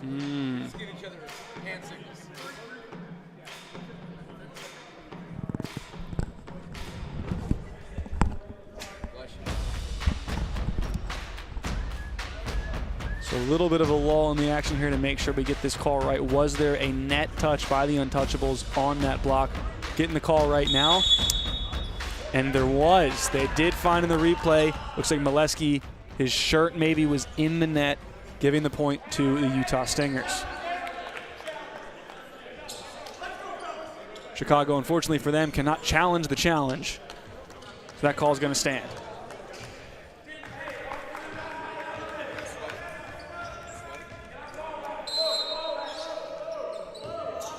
Back to the action, Hoyt with the float that we've seen so many times today. Backside, nice swing. Is there a chance to catch that one? Not quite. Romero cannot funnel that one back in.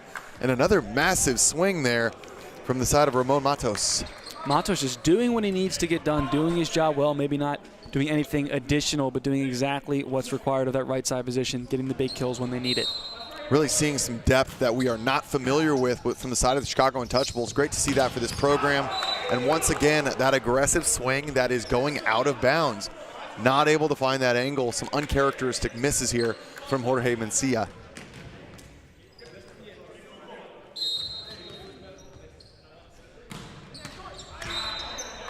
Left short by Molesky. Another shocking stat from these first 3 sets so far. Obviously, Kevin Coburn put to the bench. Sam Coburn, 33 attempts, 8 kills, 4 errors in those first 3 sets. That's a tough stat line. Wow, what a dig. Mencia chops that one back in. Unwieldy point. Matos goes for the white, but too disciplined is Sam Coburn. That one goes for a point for the Stingers. And leaning back that effective block that helped them win that 3rd set. Maybe the swings aren't finding the court. Disciplined up at the net, shutting it down. Mencia hitting that spinner and sends that one long. Unforced error, untimely indeed.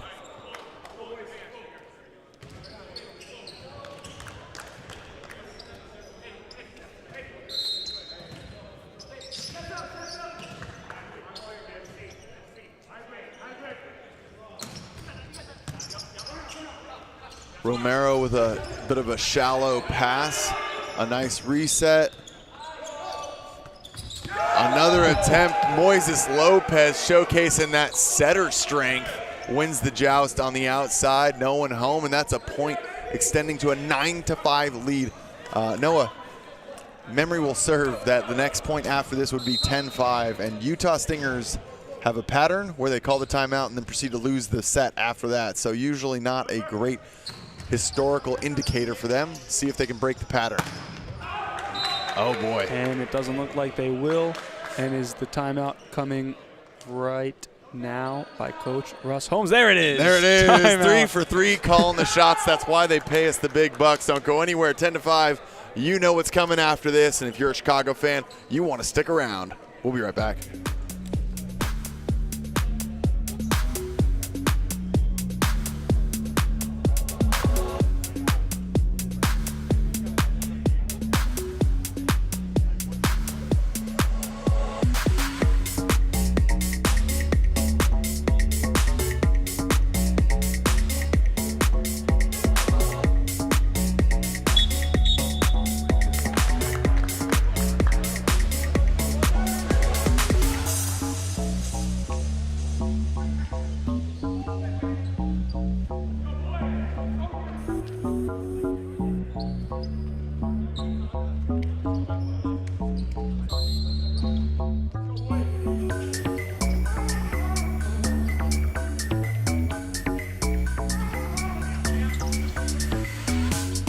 Outside off the hands. That's going to be a nice point for Sam Coburn there.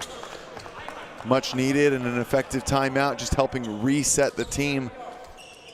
They seem to really refocus quite well out of the set number 2 break. They kind of answered back to what was a bit of a haymaker thrown at them.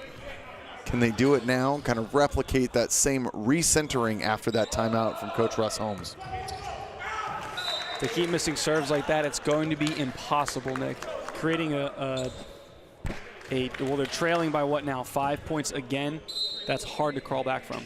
No, I have to say I really enjoy Prosser, myself, and Ira have a good time powwowing during certain matches on how much we really hate seeing missed serves. But now getting you in on the action with it just makes it special. I'm glad we can bond over that. Back into the action, tip over the top. Matos makes a heroic effort. Recycled Blair off the floor. Step, close, hammer the ball. Dug out of middle back. Romero chips this one down, and too much for Barajas there. Nicely handled. Utah Stingers with some gritty response there. Now please, please hit this first serve in. Give yourselves a chance to answer back, earn a true point, earn a real one, and start to close up this lead.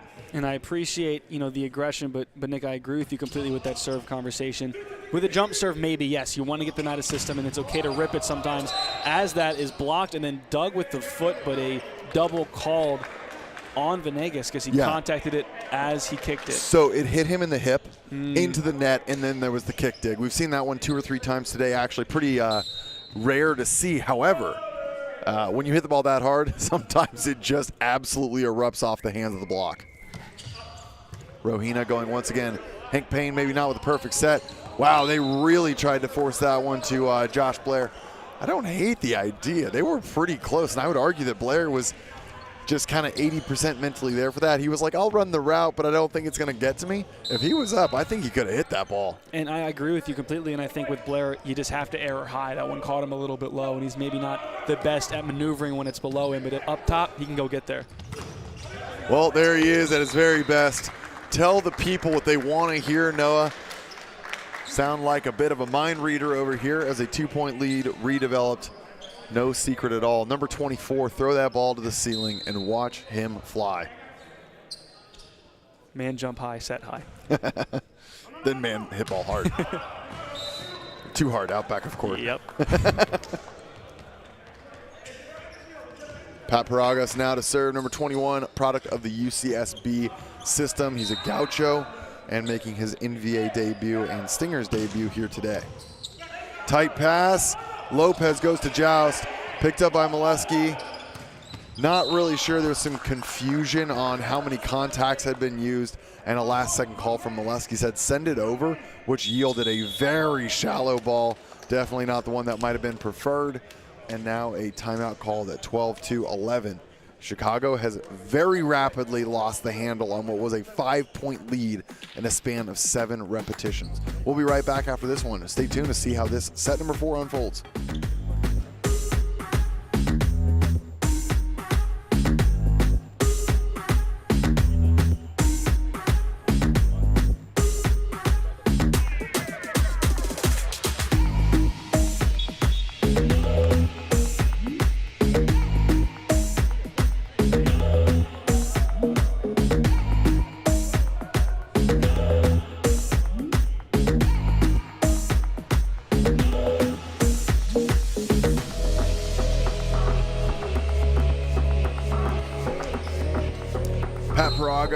Back at the steering wheel of the ship to see if he can help get this one back on track, put some pace, and a redirect off of the hands of the block of Chicago Untouchables. A Noble Romero scoring an essential point, bringing us to 12 apiece. Noah, we were just at 10-5, and that's a 5-2 run for the side of the Utah Stingers. So you can give a lot of credit to this service pressure, a lot of overpass balls, tight balls coming from the Chicago Untouchables.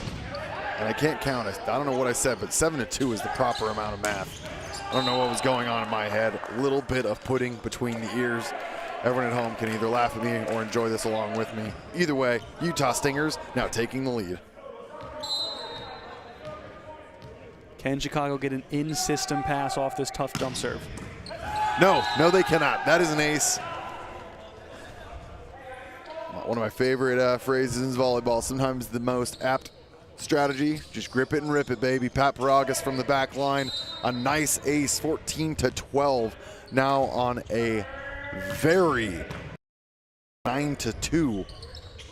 Outside the Venegas, clamped down. Utah Stingers have woken up. You've smacked the beehive and enraged the swarm. Here we go, the 3-point lead. George Mencia and the boys fight back, 15-12. And on the discussion of serving, this is the time where I appreciate aggressiveness. You have a jump serve, you're on a run, you got them on your heels, keep it going. It's those float serves or even standing floats that are missing long that are almost unacceptable. But right now, Paragas back to serve. Let it rip, like you said. 16-12, timeout coming in. Chicago Untouchables looks like a deer in headlights right now. Can they, figure out what's going on, or is Utah Stingers about to have the first reverse sweep of the 2023 season? We'll find out. Don't go anywhere.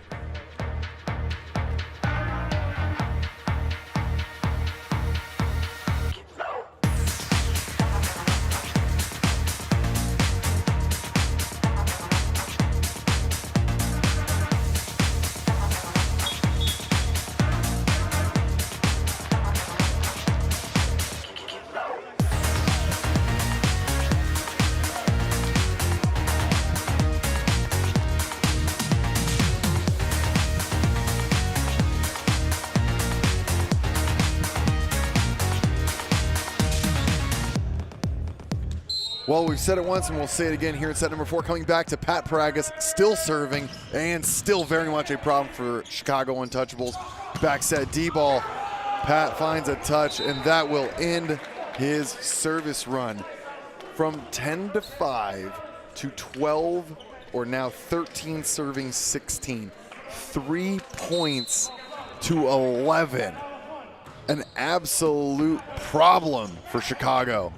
Back set, tip over the side. Barajas, nope, does not get under it. No pancake breakfast here at 6 o'clock at night. That's going to be a point for the Utah Stingers. And no argument from the Untouchables. He knows he didn't get under there either. He didn't get under that one. Again, don't distract from your team kind of getting right back on top either.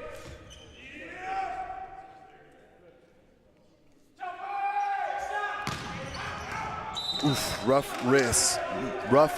Wow. The day is wearing.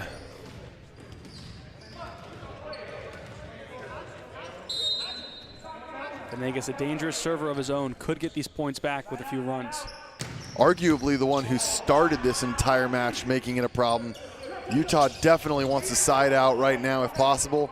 Backside, jetted long, no touch. It looks like they're going to challenge that there was a net contact by the Stingers, because clearly no touch on that one. Yep.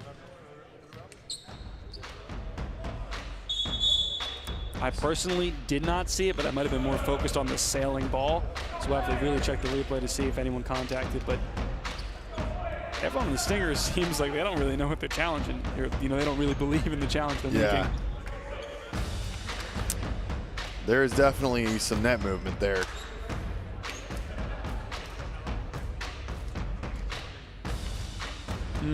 Maybe by Zebra with that late push in the middle. It also could be coming down. Oh, are they looking at, I can't tell. Are we looking at a touch? Because that's over the top of the block.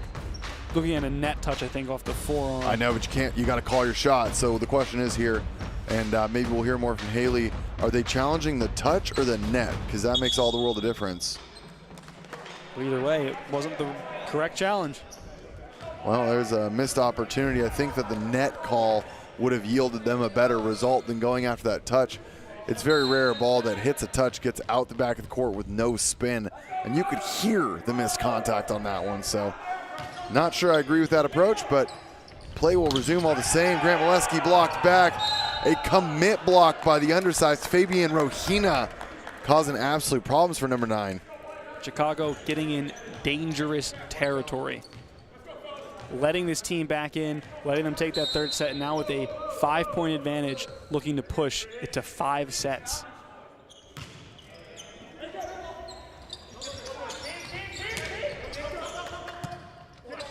Help called out of system, swing. Sam Coburn putting a little bit extra on that one as he sends it careening off into the stands.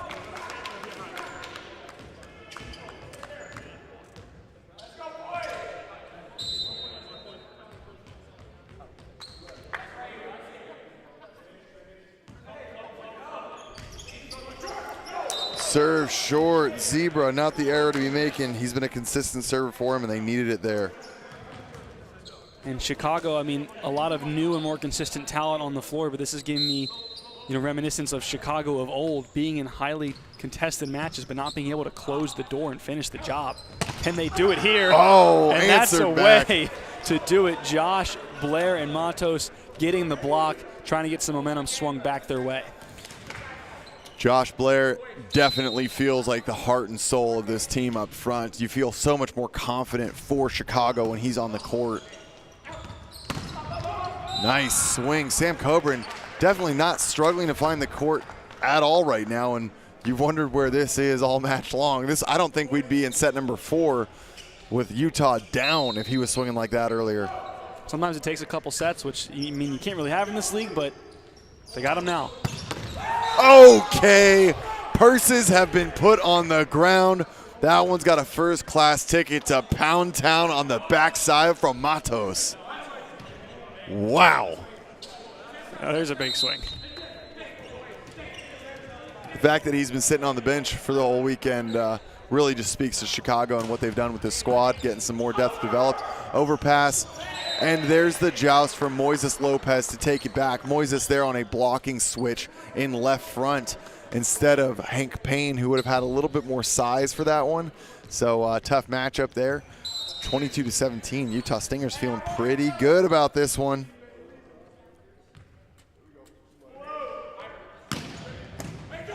Venegas perfect pass. Josh Blair throws it down, but soft block help out on the blocker there. Does a nice job, and no chance there's a block touch on that. Well, that's what they call maybe the celebration convinced our up ref, and if I were the Stingers, I would challenge that one immediately. But I guess they would know. They would know. And there comes the challenge. Yeah, that looked like it missed it by a country mile to me. But, you know, sometimes those touches really happen quick. But, again, I've talked about this. This is one of those challenges. You don't challenge it unless you know you didn't touch it. So either someone has really made a mistake on the side of the Stingers, or this is an absolute gimme of a challenge.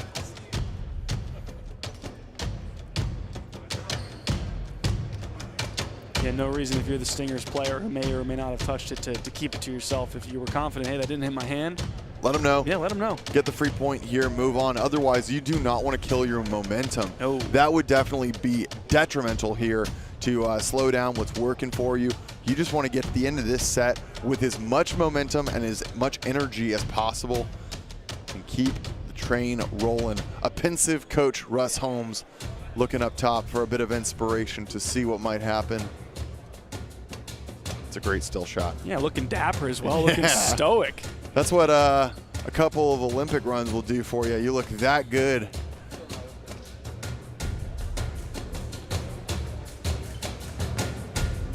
So we don't have the replay footage yet on our feed, but I know they're looking at it now.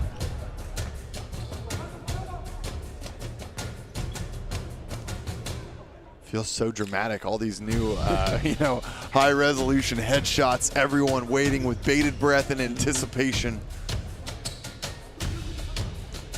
And the final vote is Ira is off the island.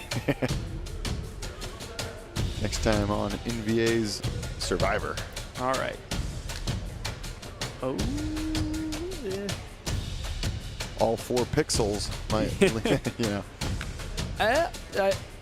I'm just making noises over here. Speaking with zero certainty, the ball trajectory does not change based on what I'm seeing there. That one looked like it missed to me. We'll see what they call up top. Head ref Mike Mon makes that call.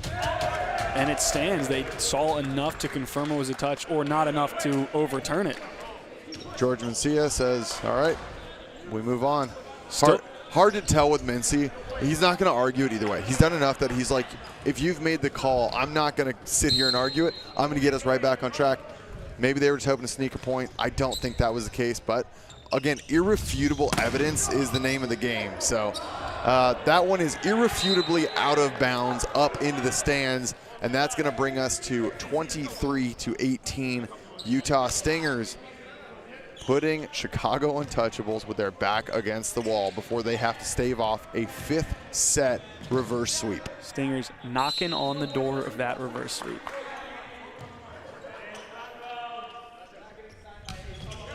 Serve goes short. Hank Payne takes that one.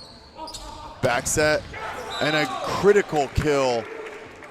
Feeds that one through the block. Looks like either through the hands of Romero or just a high seam between him and Hoyt. But either way, no defender ready to pick that one up.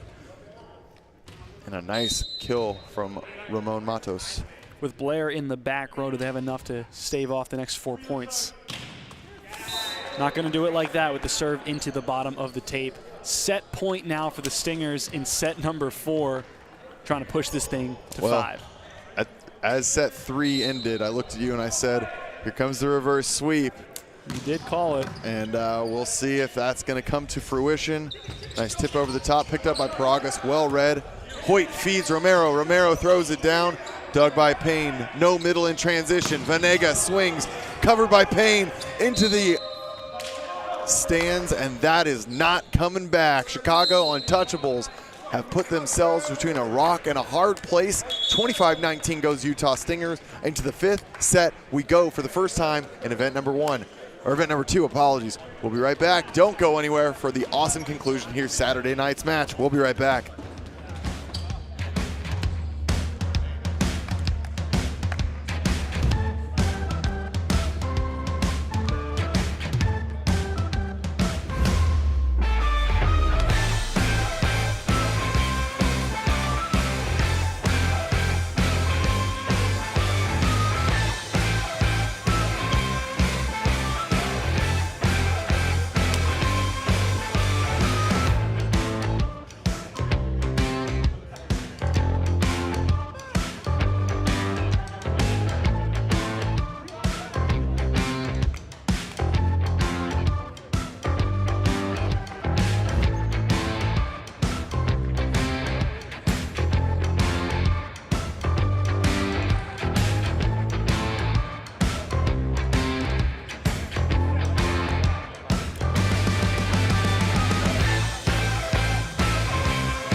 Well, back into the action, and I'm dying to hear what, those kind of discussions are tough ones. 2 straight sets dropped after an absolute manhandling in set number 2. Chicago Untouchables feels like they might be reeling a little bit here. So I think during that we got a little more insight from Haley to see what the thoughts of Chicago are. Haley, what were you hearing? Well, during the captain's circle, Stingers got the first serve, so I went over to the Chicago Untouchables just to see how they were feeling to start off the match. I asked Hank how he was feeling. He said fantastic. He was ready to go out there, hit some balls really hard. He said they were going to clean up their blocking a little bit, and that was mostly what they were going to fix on their defense. But other than that, he said they're going to stay aggressive and get after it. Well, an adjustment in the block would make some sense. We're seeing right now the Utah Stingers outscoring on the blocking side, 27 terminal blocks to 15. They have won a set here today alone with their blocking moves, and that speaks to just how disciplined they are, regardless of some of the attacking errors they might have experienced. Absolutely. Taking over the game from the blocking side, but I do like to hear that from Hank Payne, whether it's true confidence or maybe almost false confidence to sort of put yourself in the right mindset to say, oh, no, we're fine, we'll take care of things, knowing that they're the inexperienced team when it comes to a game like this compared to the Stingers. Venegas definitely a guy that you're looking to help lead the team, and happy to take that little thumb down, drop it down his shoulder. Attacking zone 5, J.J. Rosa not able to find the dig. 2-1 Chicago.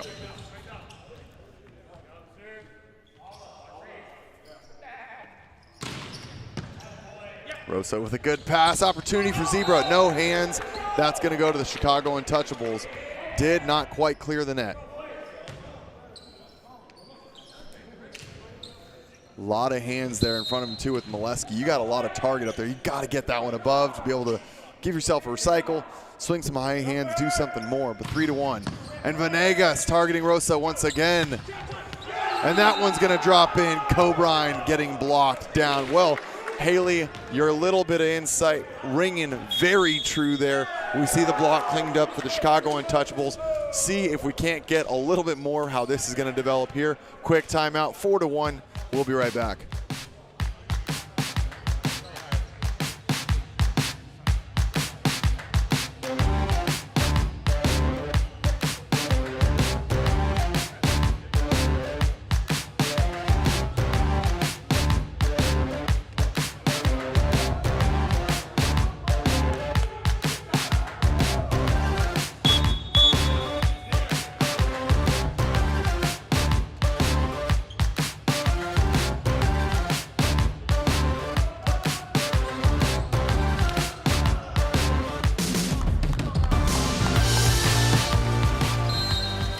is time for the Stingers to answer the call.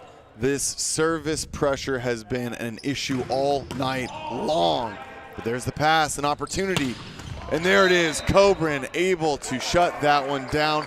A little bit of a miscue on the block there, not quite getting out far enough on the pin for Matos, and a welcome side out. Well done by Romero. That was a heck of a serve. He battled with brilliantly. Heck of a pass, and that 4-1 timeout, maybe the 15-point set version of the 10-5 timeout. I'm sure there's a ratio that would agree. Matos tries to find that one, but it's outside the pin, and that's going to be a point for the Stingers. Glad to see Zebra back hitting his serve consistently. You know, that's where he's the guy out of all people. Don't need him to get too cheeky. Give your guys a chance to play. Let them get after it. Quick set, aired out. Dug by Romero. High ball tight. This is going to be a 50-50 and a wipe from Sam Coburn. Gets that one to go his way. Now tied at 4. That's where you see a lot of times at that high level of play, you'll see tighter sets from the out of system. Let your hitter really dictate the pace. Accelerate it, challenge high hands, or wipe off a block. Well done by Coburn. I'd say the majority of those 50-50 balls over the net have been won by the Stingers. Oh, definitely. And now there's a nice swing. Ramon Matos out of the right side. Curls that one into 6. And Matos has done a fantastic job, but you have to ask yourself, with Kohut we're in this game, do things go differently if his shoulder stays healthy? Do they take things away in 3 or 4 sets? It's an absolute different presence on the court. He certainly is, but there it is. George Mencia, steady as he goes, forces that one through the double block of Blair and Payne. Tied up 5-5. This one's going to be a battle all the way through. Float down the line, good take by Payne. Blair, oh my goodness, you're getting the full price of ticket admission here. That was at the top of the pin, and he went well over the top of that block. Fabian Rohini, good try, bud, commit block, but you weren't even close. I don't know how often you're going to see Mencia get nutmegged, but he just got it right there. Float serve goes to Coburn. All the way out, bangs that one down the line. Miscommunication on blocking, you know, responsibilities there, and you see a baseline view. It's a little different. The technical view there gives you a great visibility into exactly what that middle back defender sees and why sometimes they feel like they are left out to dry. And the Coburn has woken up, I should say. He certainly has. Well, but, and right as I say that, maybe 1 cup of coffee too many. Putting a little extra juice on that one now, 7-6. And we're going to see a serving sub, blocking sub during this rotation for Payne. Saw it last time. Unfortunately, Payne barely got that one over the net when he served it short. So keep this one in. Let your boys play this point out. That's the name of the game. Step 1 before step 2. Complete. Yes. And Coburn swings back. Oh, was that Rohina? That looked like Rohina out of the middle. Gotcha. Sorry over the about that. top of Josh Blair in the middle, a little bit late on his block. A little bit of equipment setting a screen on me there. Fabian Rohina, 7s apiece. First 1 to 8 means a side switch. You always want to get that on your own terms. Taken by Payne to Josh Blair, and there it is. Back-to-back detonations out of the middle. If you think you know how to score points effectively, think again. Josh Blair is putting the league on notice. Number 24 is a menace. And that's got to be the strategy, right? Don't overthink it. If the pass is good enough, set it high and let Josh Blair go to work. It's an absolute cheat code. This is the biggest mismatch in this matchup right here. I talked about it this morning. Chicago, they've got the middles. Stingers, they've got the pins. So what do? You set your strong point. Josh Blair is the answer. Is he front row? Great, set him. Okay, fine. Is Grant Molesky front row? Great, set him. Don't overthink the beautiful game. Josh Blair gets iced a little bit on that service swap. 8 apiece as Pat Paragas now heads back to serve. And how do the Untouchables respond with a Josh Blair-less lineup? Nice pass. Backside, deep swing, easy dig for Rosa. George Mencia tries to reset that one, but not able to put up a recoverable ball. Once again, Chicago Untouchables. A nicely formed block, taking care of the out of system just like they need it to. Put your float serves in, boys. That's gotta go. You cannot make those mistakes. 9-9. Utah Stingers breathe a sigh of relief as they catch that one. It's an inexcusable miss right there.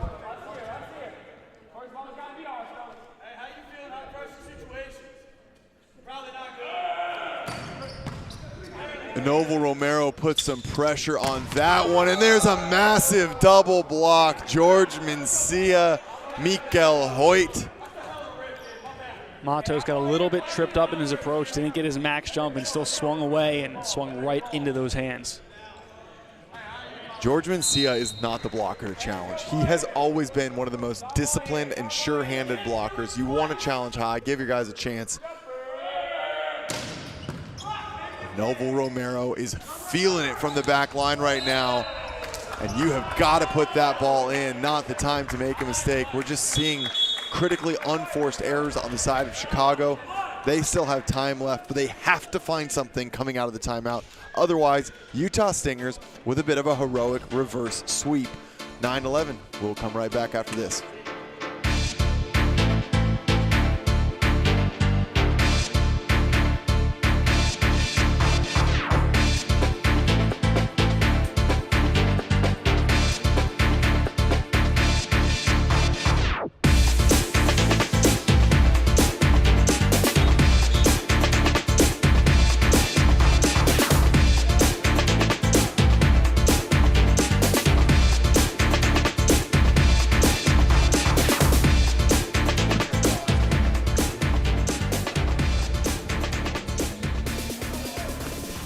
Noah, this is absolutely the worst possible situation for Chicago. They thought they had a massive win in the bag come in, what we thought was going to be one of the toughest matches of the evening, and now Utah Stingers on the precipice of a reverse sweep, but a nice bit of offensive work there from number 5 before the book is finished. And just to toot my own horn in two different little ways here.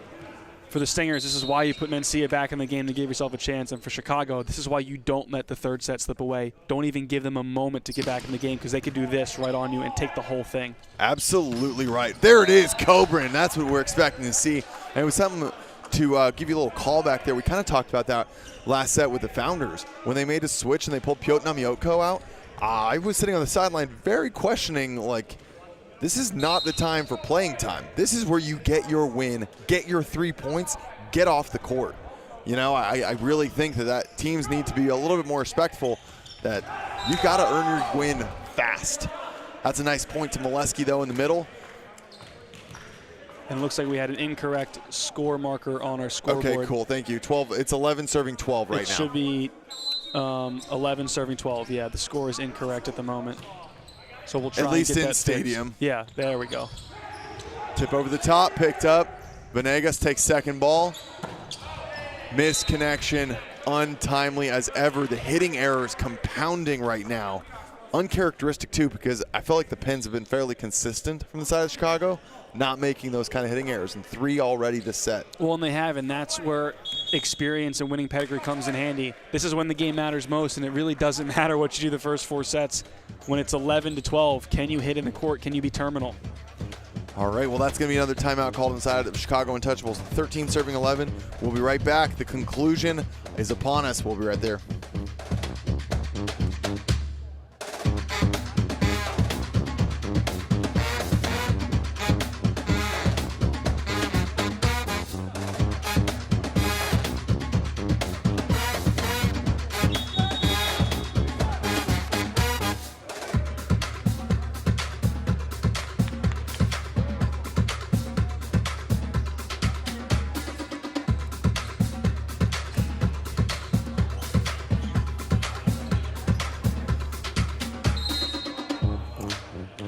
Well, Noah, we are in the dog days here of set number 5 in the middle of what might be a reverse sweep. Unless Josh Blair has something to say about it, he is absolutely going to be the answer here if Chicago Untouchables want to get back into this.